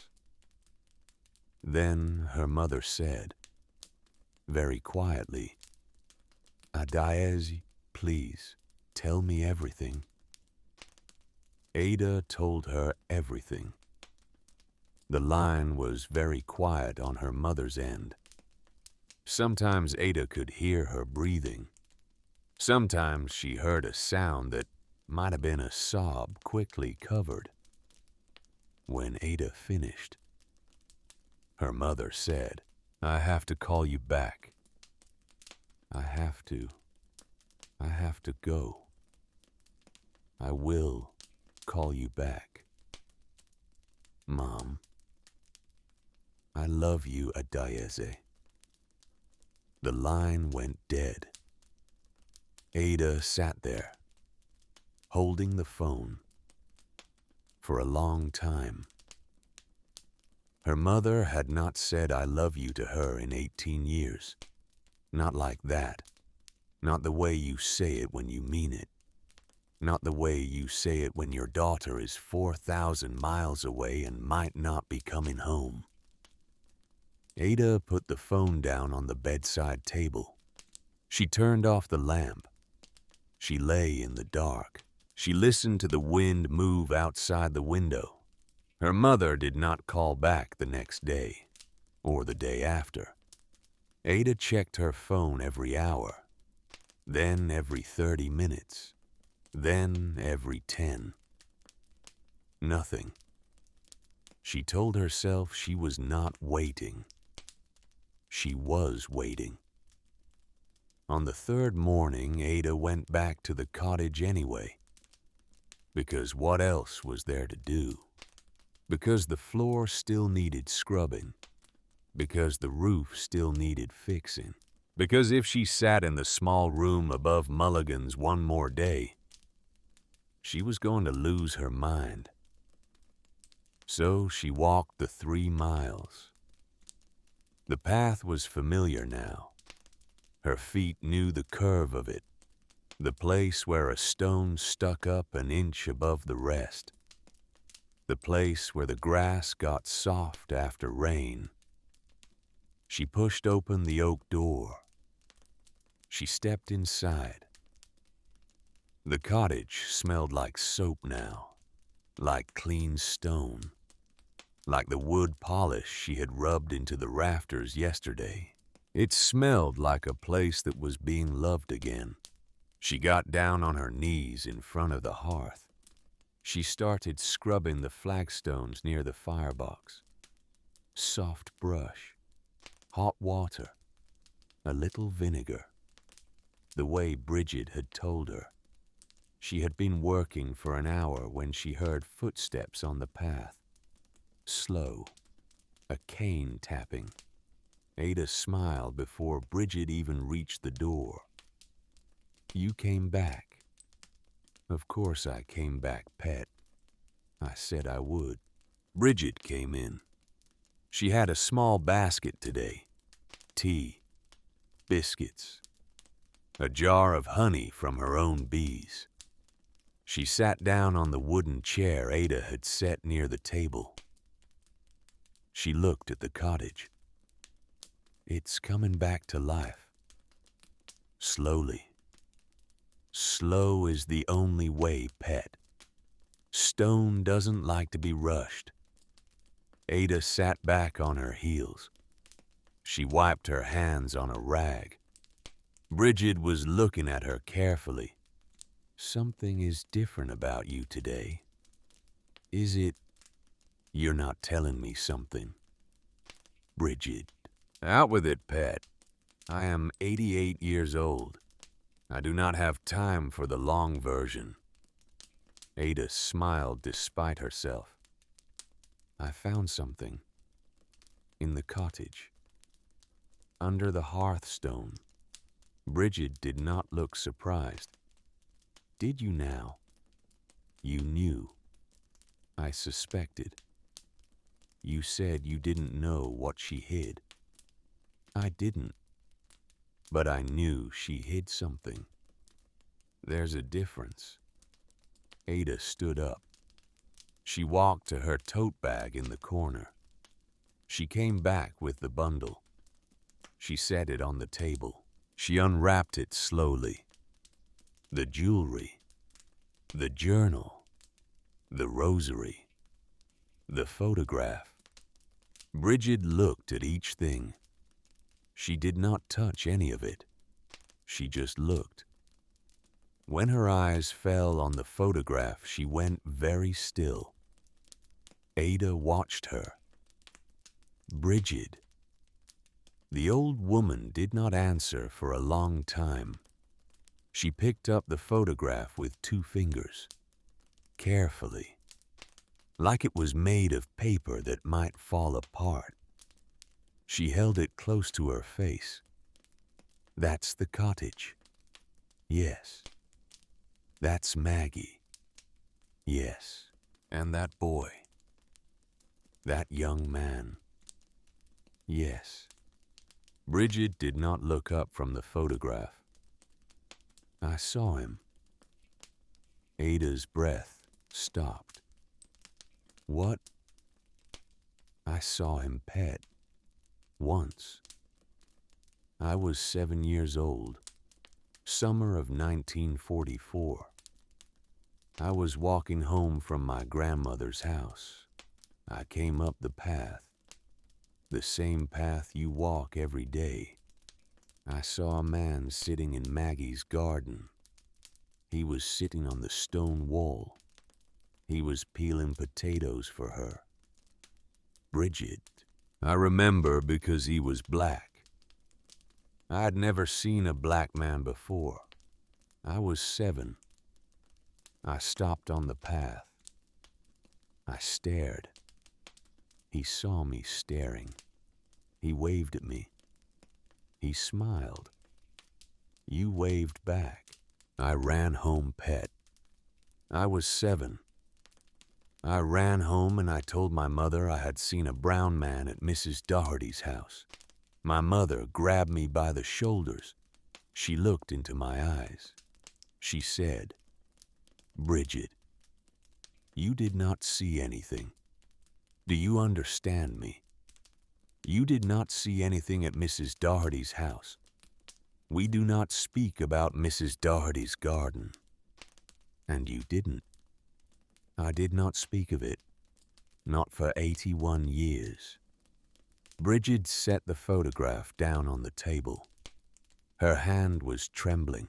I have wondered, all my life, who that man was, where he came from, where he went.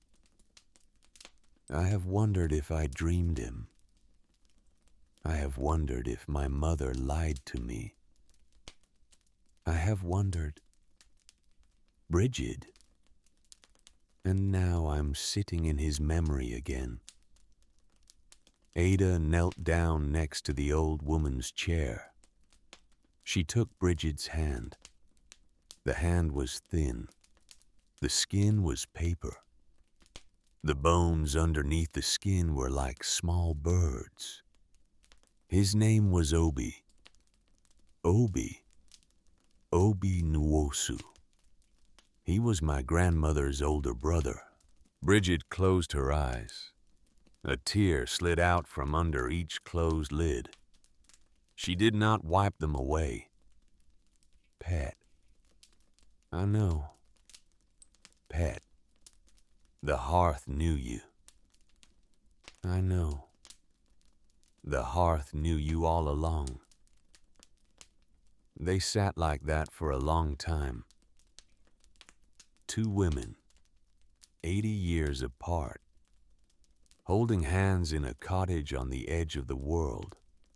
Bridget stayed for the whole afternoon. She told Ada more stories about Maggie in 1946 when she came back from England. Pale, thin, eyes like a person who had stopped sleeping. About the way Maggie would walk down to the post office every morning during the war years, asking for letters, asking if anything had come, knowing nothing had come, asking anyway.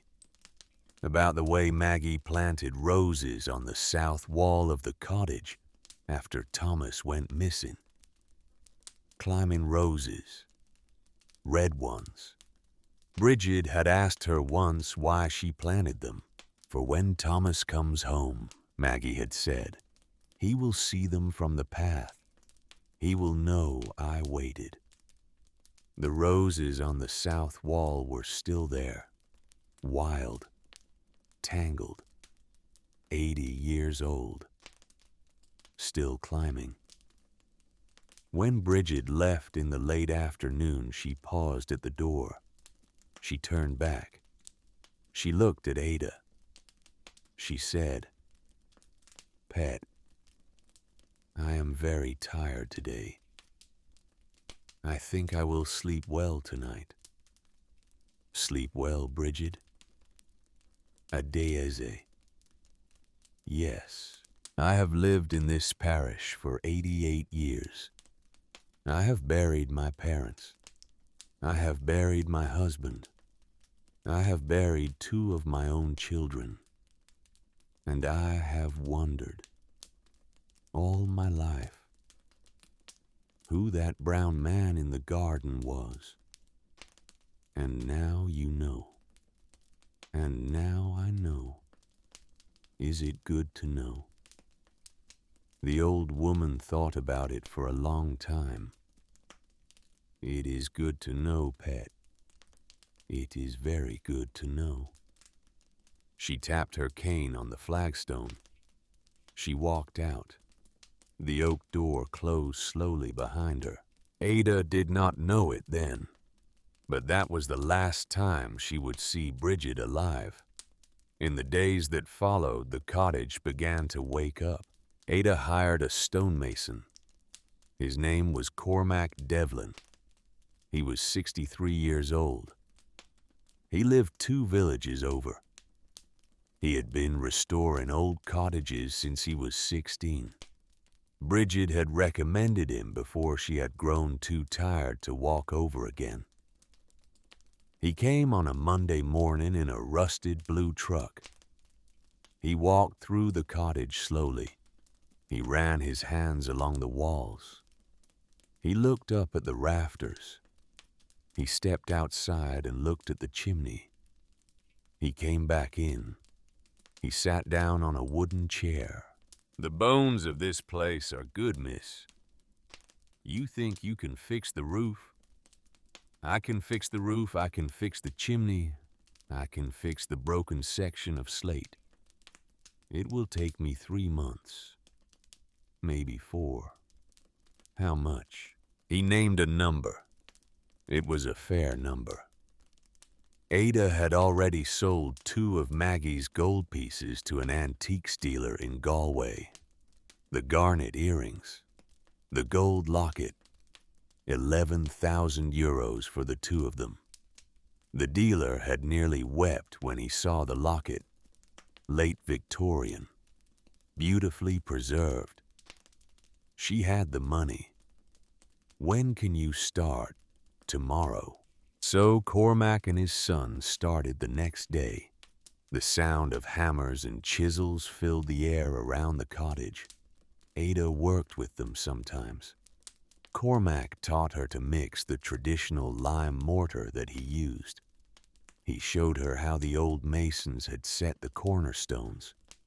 He told her stories about other cottages he had restored, about the families who had come back to claim land their grandparents had left behind. He never asked Ada about her family. He just worked. He was the kind of man who knew when not to ask.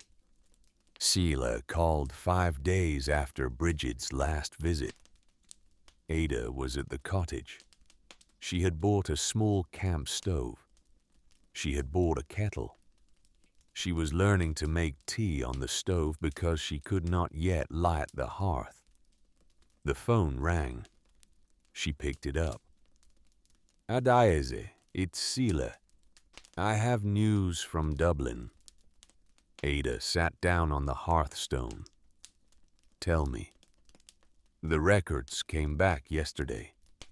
I have them in front of me." "Tell me."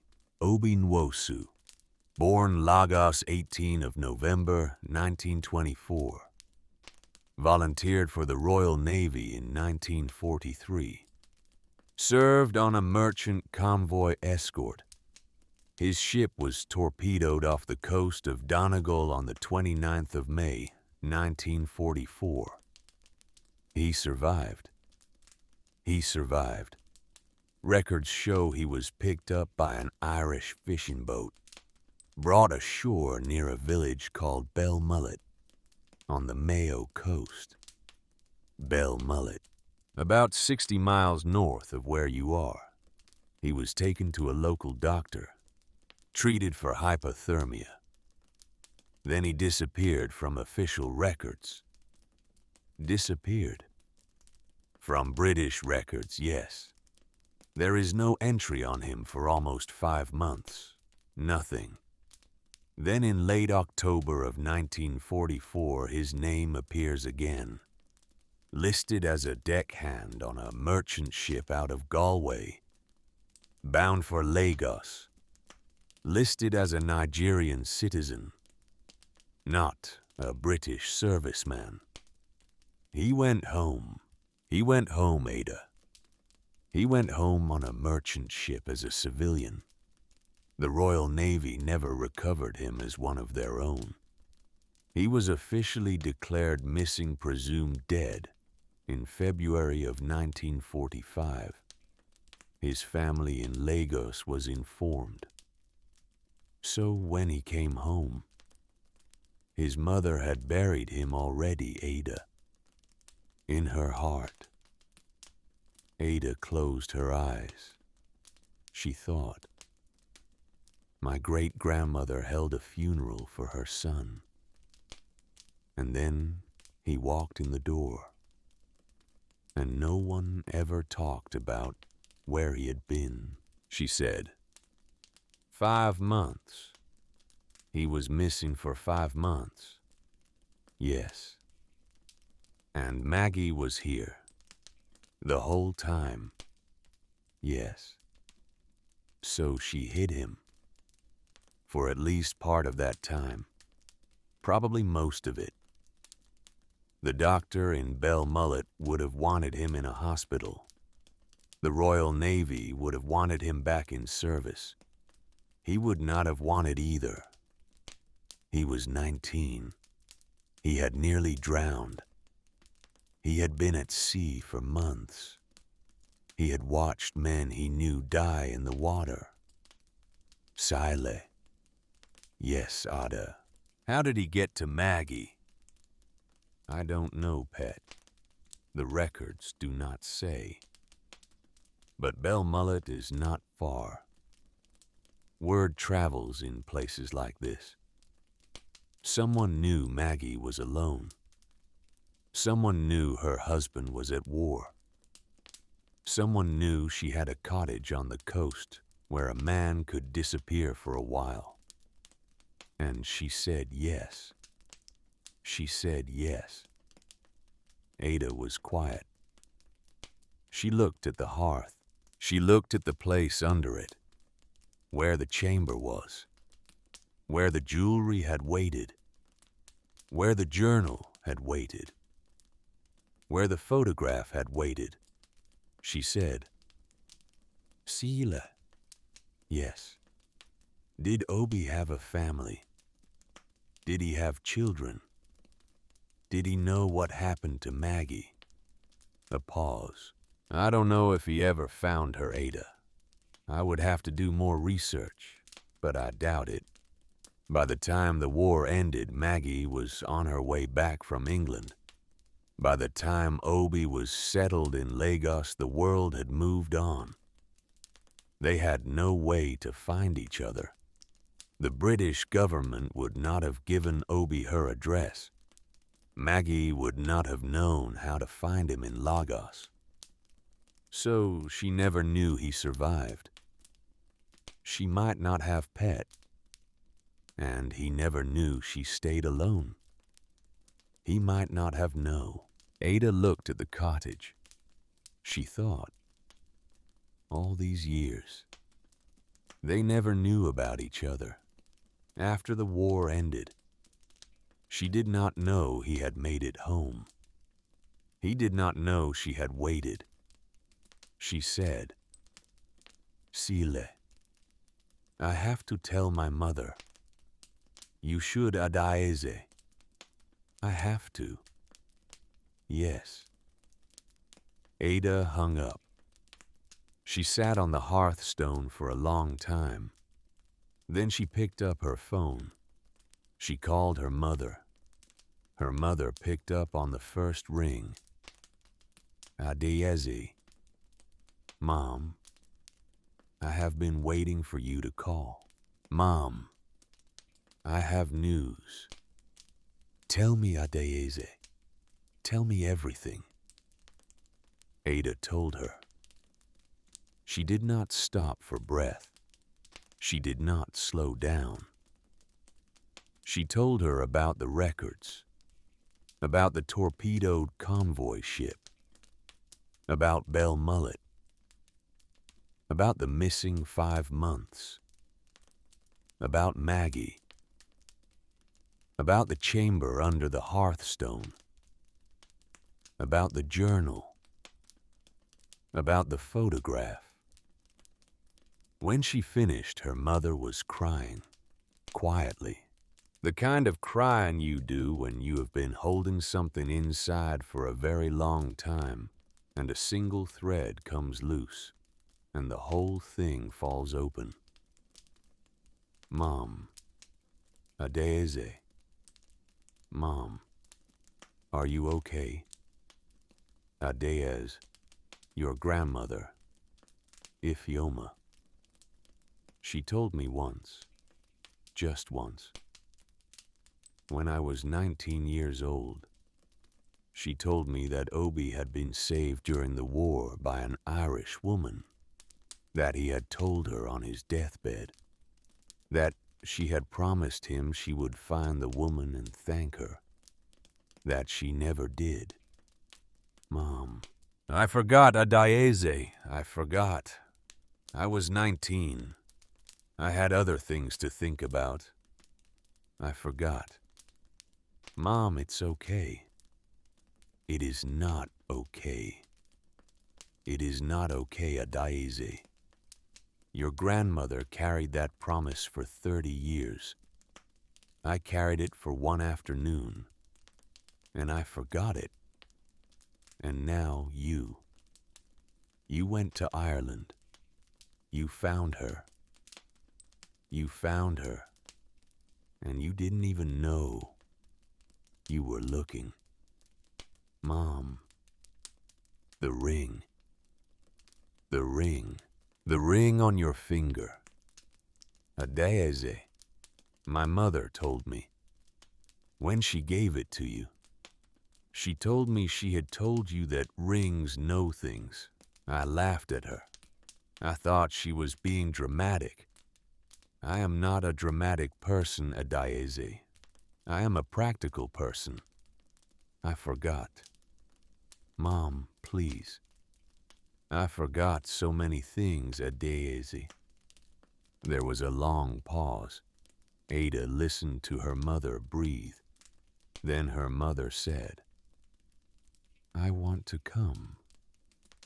To Ireland. To Ireland. To you. To the cottage. I want to see it. I want to see where my uncle was hidden. I want to see where the promise was kept. I want. She stopped. I want to see my daughter.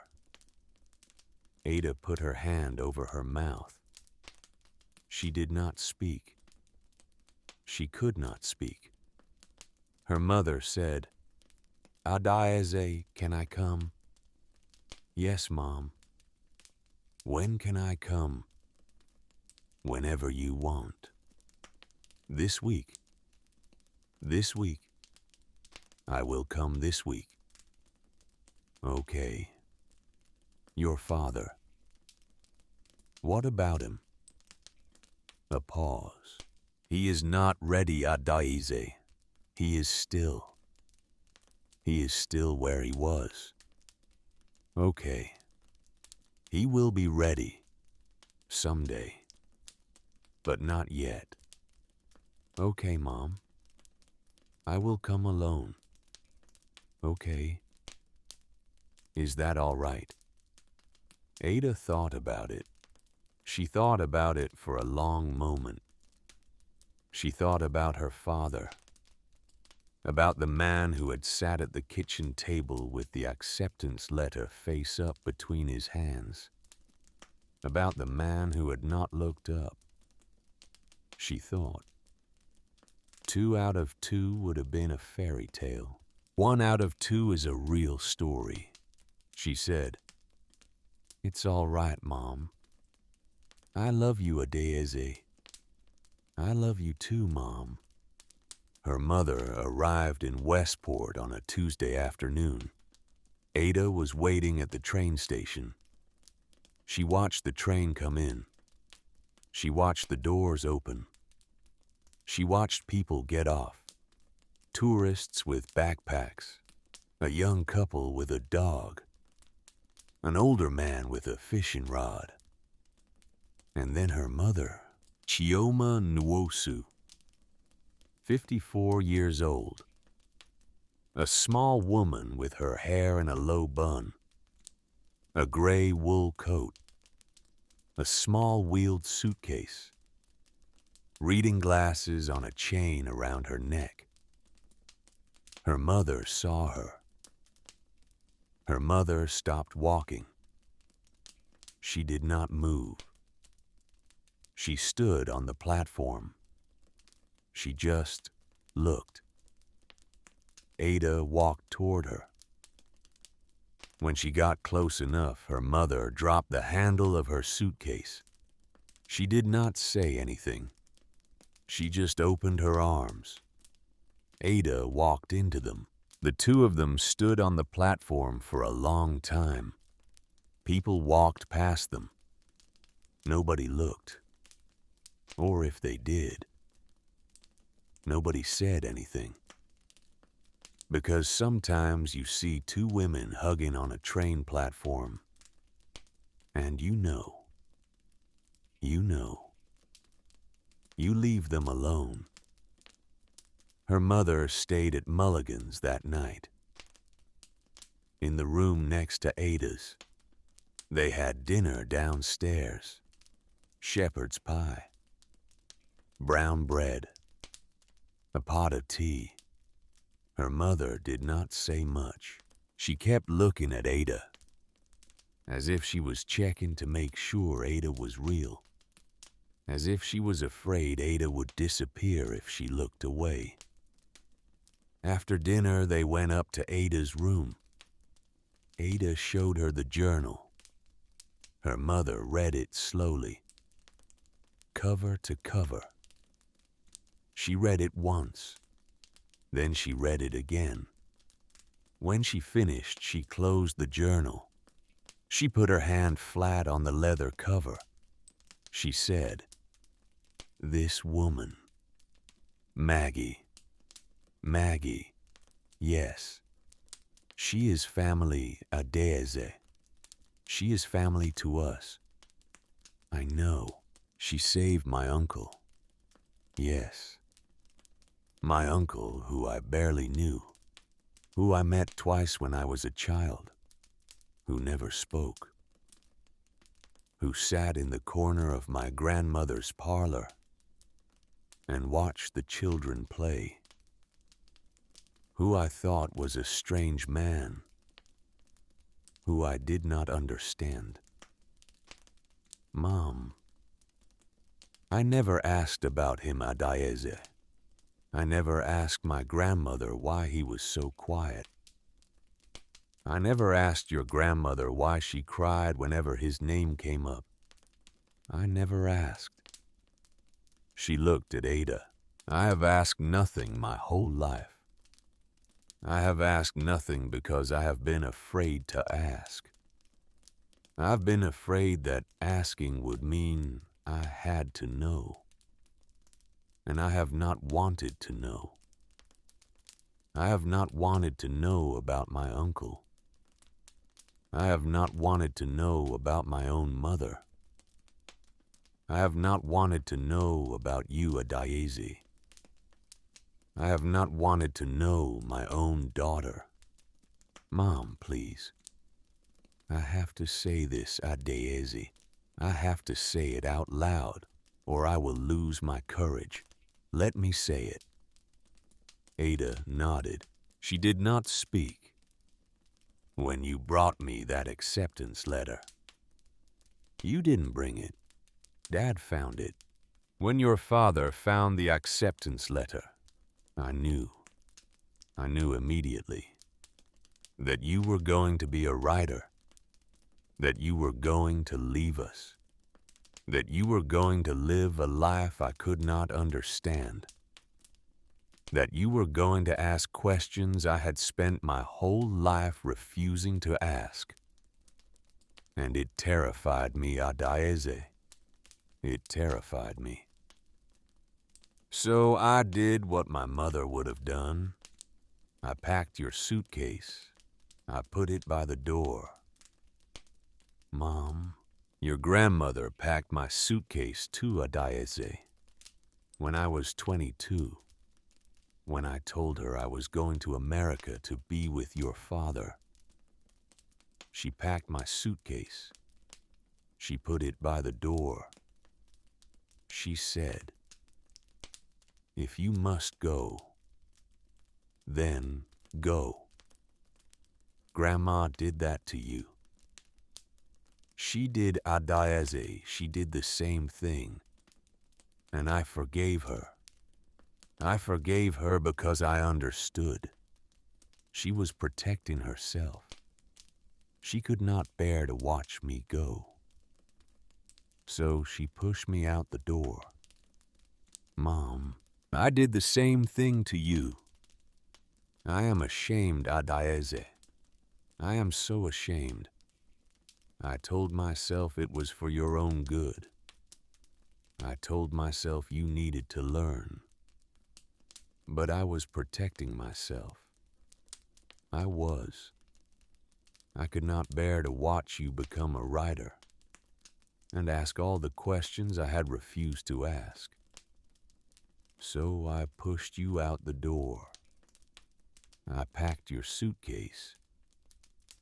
I put $300 in an envelope, and I closed the door. She put her face in her hands. And you went, Adaeze. You went, and you found her.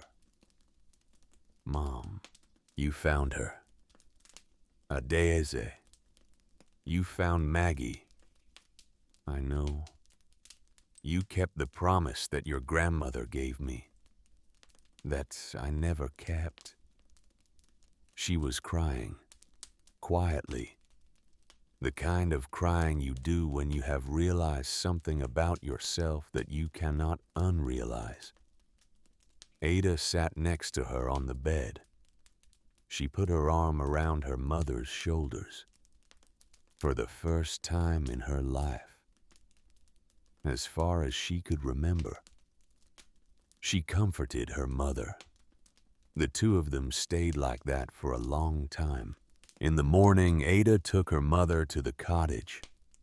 They walked the 3 miles together. Her mother walked slowly. She was not used to the rough path. She wore the wrong shoes. But she did not complain. They came over the rise. The cottage was there. Smoke was not yet rising from the chimney. The chimney was still being rebuilt. Cormac had not yet finished his work, but the roof was nearly whole. The garden had been tidied. The roses on the south wall were beginning to bloom. Her mother stopped on the path. She put her hand to her mouth. She did not move for a long time. Then she said, Adaeze, it is beautiful. It is. You built this. I am building it. You, 18 years old, you are building this. With help, Mom. With help, yes, with help. The way it should be done. She walked the rest of the way slowly. She paused at the oak door. She put her hand on the wood. She traced the iron hinges with her fingers. Then she pushed the door open. She stepped inside. She stood in the middle of the room. She turned slowly, once, around. She looked at the flagstones, the walls, the beams, the windows, the hearth. She walked toward the hearth. She knelt down in front of it, the way a woman kneels down in church. She put her palm flat on the hearthstone. She stayed like that for a long time. She was speaking softly, in Igbo. Ada could not hear all of it, but she heard some. She heard her mother say her grandmother's name. She heard her mother say Obi. She heard her mother say Daluo. Thank you.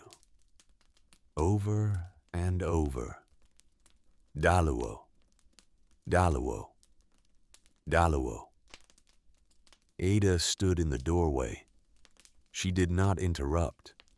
When her mother finally lifted her hand from the hearthstone, she sat back on her heels. She turned to Ada. Adaeze. Yes, Mom. Come here. Ada walked over. She knelt down next to her mother. Her mother reached into her wool coat. She brought out a small leather-bound book. It was very old. The leather was cracked. The pages were yellowed. She handed it to Ada. What is this? It belonged to your grandmother. Mom. It is her journal, Adaeze. She kept it from 1960 until the year she died. I found it last month. I was packing up some of her things. I have been avoiding it for 5 years. After you left, I needed something to do. So I started packing. Ada took the journal. She opened it carefully. Her grandmother's handwriting. The same blue ink. The same careful loops and curves. Her mother said, "Turn to the back, Adaeze, the last entry." Ada turned to the back. The last entry was dated June 4th, 2020, 3 weeks before her grandmother died. The handwriting was shaky. The ink was lighter than the earlier pages, as if her grandmother had been writing with a hand that did not have much strength left. It said, "My Kioma, my daughter. I am writing this in case you read it. I am very tired now. The doctors say I will not see another summer. That is all right. I have seen many summers. I have a letter for Adaeze. I have hidden it in her suitcase. It is the only suitcase she has. Your father bought it for her last Christmas. I have slipped a letter into the lining. You will not find it unless you look very carefully. I do not want you to find it. The letter is for her, for when she needs it. I am afraid for her, Kioma. I am afraid you will do to her what I did to you. I see it in your eyes. I see how you look at her when she writes. I see how you look away. I know that look. I made that look once. Kioma, my daughter, listen to me now. I am telling you the only thing I have left to tell you. Adaeze is a writer. She is the kind of writer who will remember everything. The good things and the painful things. The brave things and the cowardly things. The promises kept and the promises broken. If you push her away, she will remember. If you keep her close, she will write you into a story that lasts beyond your life. Either way, she will write the truth. You cannot stop her. You can only choose what kind of truth she carries with her. I made my choice with you, Kioma. I pushed you away. You have written your own story since then. It is a good story. But there is a chapter where I am the villain. I know there is. I have read it in your silence for 30 years. Do not let Adaeze write that chapter about you, Kioma. Please, do not let her. I am tired now. I will close my eyes. I love you, my Kioma. I always have. I just did not know how to show you. I am sorry. Mama.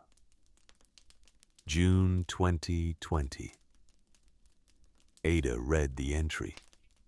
She read it again. Then she looked up at her mother. Her mother was crying again, but softly, almost peacefully, the way you cry when the worst part is behind you. Mom, I read this last week, Adaeze, after I hung up with you the first time. I had not opened the journal. I had been packing her things, but I had not read this. I read it last week. I read it that night. And I understood. Mom, I have been the villain in your story, Adaeze. I have been writing myself into it as the villain, the way my mother was the villain in mine. Mom, no. Listen, Adaeze, listen to me. I am not finished. Ada listened.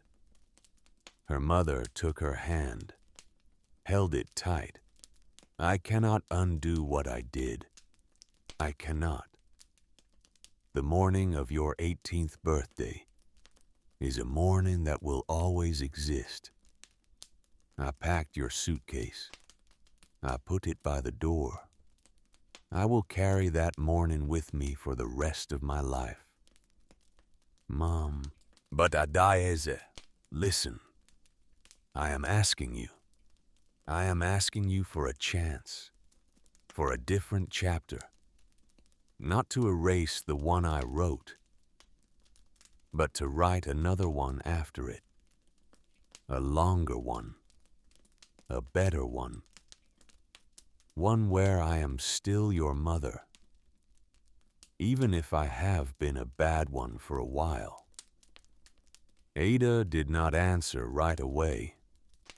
She sat there on the cold flagstone floor of a cottage on the west coast of Ireland, with her mother's hand in hers, with the hearthstone 2 feet away, with her grandmother's journal in her lap, with the wind moving through the half-finished chimney above them.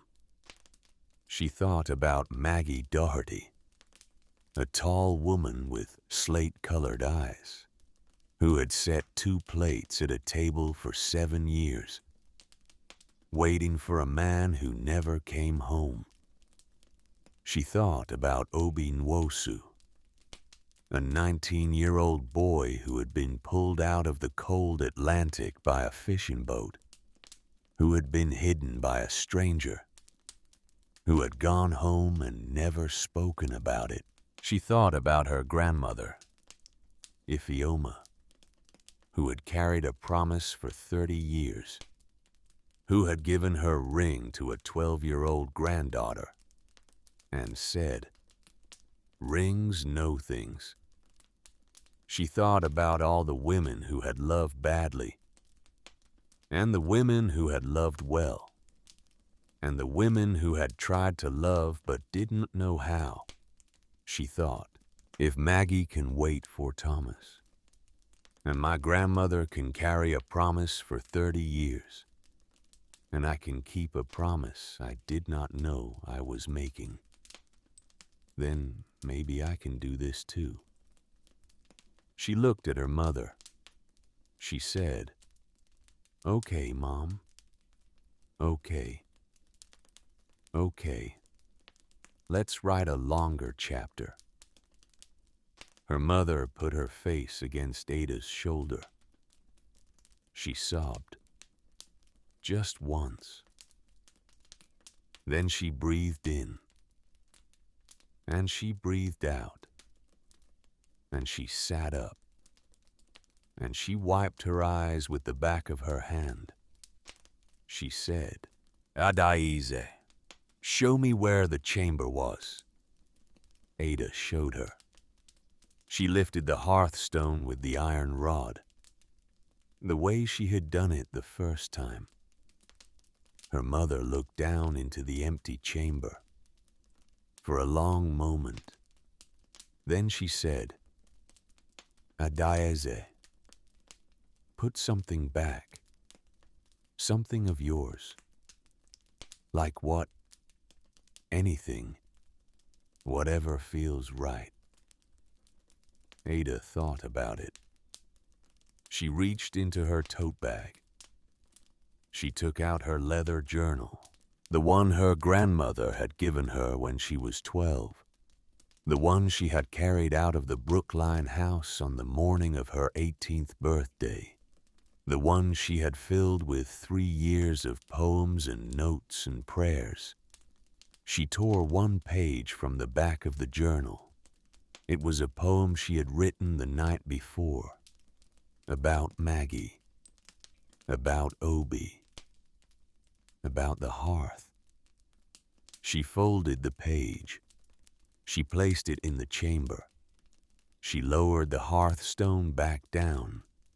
She set it back into place. She wiped her hands on her jeans. She looked at her mother. Her mother nodded. "For the next one, Adaize." "The next one?" "The next person who comes. In 70 years. Or 100. Or 200. There will be another one. You will leave something for her." Ada smiled. "You think there will be another one?" Her mother smiled back. For the first time in a long time. A real smile. The kind that had been waiting in her mother's face for 30 years. "Adaize, the hearth holds what the heart cannot carry. There will always be another one." Her mother stayed in Achill Sound for 4 days. She helped Ada paint the wooden shelves above the mantel. She walked down to Mulligan's and met Aisling. She walked to the parish office and met Nuala Carney. Nuala made her tea. Nuala showed her the form Ada had signed. Nuala did not say anything about the morning of the suitcase. Mothers do not need to be told these things by strangers. On the 4th morning, her mother took the train back to Dublin. From Dublin, she would fly back to Boston, to Emeka, to a marriage that would have to bear what Kioma was now carrying. At the train station, she held Ada's face in both hands. She said, "I will tell your father everything, Adaize." "Okay. He may not come, not soon. Maybe not ever. I cannot promise. I know. But I will tell him, and I will keep telling him until he can hear." "Okay, Mom." The train came. The train left. Ada walked back to Mulligan's alone. The next day, she walked the 3 miles to the cottage, as she always had. The weeks after her mother left were quiet ones. Cormac and his son worked steadily on the chimney. Ada worked alongside them on the smaller things. She replaced the wooden shelves above the mantel. She sewed curtains by hand from a bolt of linen. She bought a small iron bed at an estate sale in Castlebar, a wooden table and 2 chairs. She set up a writing corner in the eastern window where the morning light came in clean and cold. She wrote every morning, pages and pages, about Maggie, about Obie, about her grandmother, about the cottage, about what it means to leave something behind for a stranger who will not be a stranger. She visited Bridget twice a week. Bridget had grown slower in the last weeks. She no longer walked the half-mile to the cottage. Ada walked the half-mile to her. They drank tea in Bridget's small parlor. They talked about Maggie, about the war, about things Bridget had not spoken of in 80 years. Then, one Tuesday morning, Ada walked over with a jar of marmalade she had bought at the post office. Bridget's daughter answered the door. Bridget's daughter was 62. She had come from Galway the night before because her mother had not answered the phone. Bridget had died in her sleep. It was the night before Christmas Eve.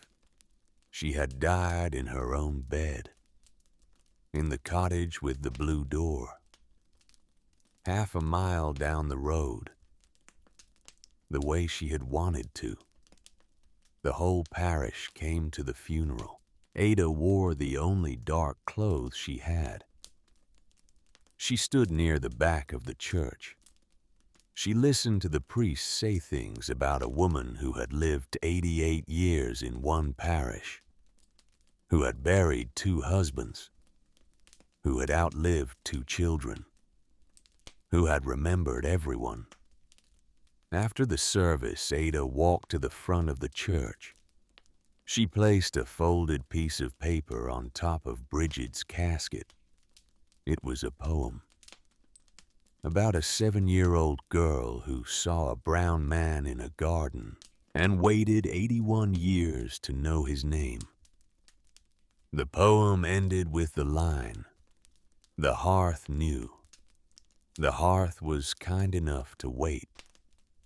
Ada did not read it aloud, but she left it. It went into the ground with Bridget. Spring came late that year. The chimney was finished in March. Cormac and his son set the last stone on a windy afternoon. They stepped back. They looked at it. Cormac took his cap off. He said, "She's a beauty, miss." He was right. Ada lit her first fire in the hearth that evening. She used peat she had bought from a neighbor named Padraig. Padraig was 68 years old. He cut peat from a small bog he owned a mile inland. He had been delivering peat to the cottage every Friday since the chimney work began. He always asked the same question when he arrived. "Need any more this week, miss?" Ada always paid him in cash. He always tipped his cap. She lit the first fire alone. She knelt down in front of the hearth. She laid a bed of small dry twigs. She set 2 small peat bricks on top. She lit a match. The fire caught slowly. The peat smoke filled the cottage with a smell Ada had never smelled before. It was the smell of every cottage in Ireland for 1,000 years. It was the smell of warmth that came out of the earth itself. She sat on the hearthstone. She watched the fire burn. She thought, "This hearth has not been lit since 1953. This hearth has not been warm in 72 years. This hearth has been waiting." She put her hand on the stone next to her. The stone was warm now. for the first time in 72 years. The book of poetry came out in May. It was published by a small press in Dublin. 200 copies. Soft cover. Cream pages. The title was What the Hearth Knew. The book was dedicated for Ifeoma, for Maggie, for Bridget, the 3 grandmothers I never had. Ada sent a copy to her mother, a copy to Nuala Carney, a copy to Sheila Hennessy, a copy to Bridget's daughter in Galway, a copy to Cormac Devlin, a copy to Padraig, who delivered Pete. She did not send a copy to her father. Not yet. Her father was still in Brookline. Her mother had told her on the phone that he was reading the journal her grandmother had left. Slowly. A page at a time. Sometimes he stopped for days between pages. Sometimes he sat in the kitchen with the journal closed in front of him and did not open it. But he was reading. That was enough for now. A small piece appeared in the Irish Times in early June. A 2-paragraph piece in the local interest section. A photograph of Ada standing in front of the cottage. The headline read, American teenager restores a kill cottage with story of wartime kindness. The piece was small, local. It did not go viral. It did not change the world. But it changed one thing. It made its way to a cousin of her mother's, a woman in Boston, who saw it shared on Facebook 2 days after it was published. The cousin called Ada's mother. Her mother and father read the piece together at the kitchen table in Brookline. Her father did not speak for a long time after reading it. Then he said, quietly, I would like to go to Ireland, Keoma. Her mother told Ada all of this on the phone. 2 weeks later, Ada was sitting on the stone bench outside the cottage door. The sun was setting over the Atlantic. The sky was gold and rose and violet. Her mother said, Adeyeze, your father wants to come. Ada was quiet for a moment.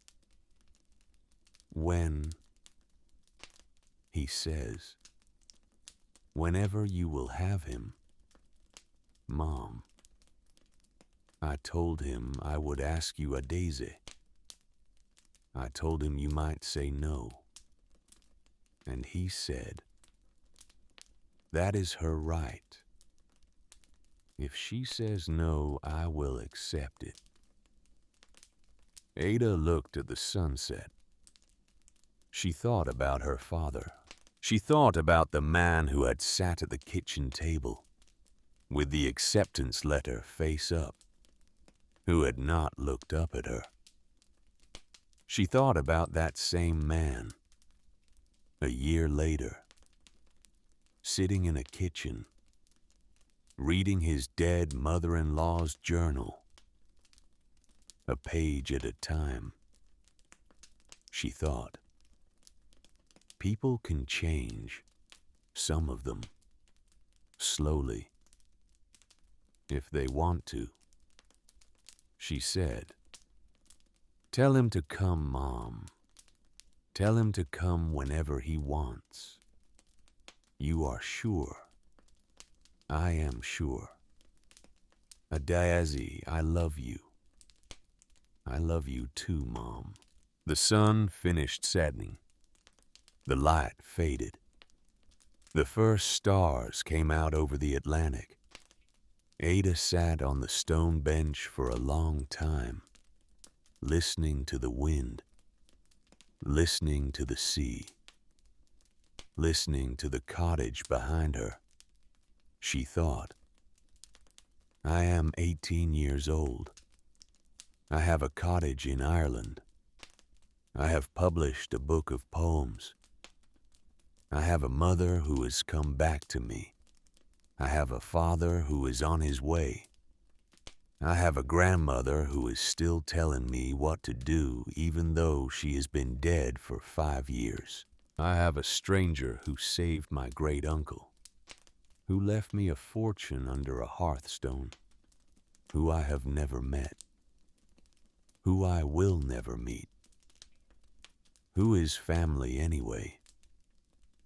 I have everything I need. She lifted her right hand. Her grandmother's turquoise ring glowed faintly in the last light. She touched it. The ring was warm. She whispered, Daluo, Grandma. Thank you. You were right.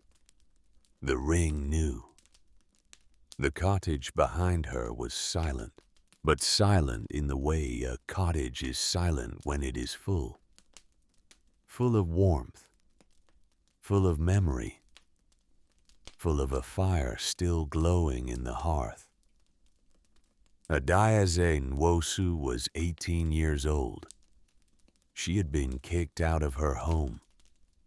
She had spent the last dollar she had on a crumbling stone cottage on the west coast of Ireland.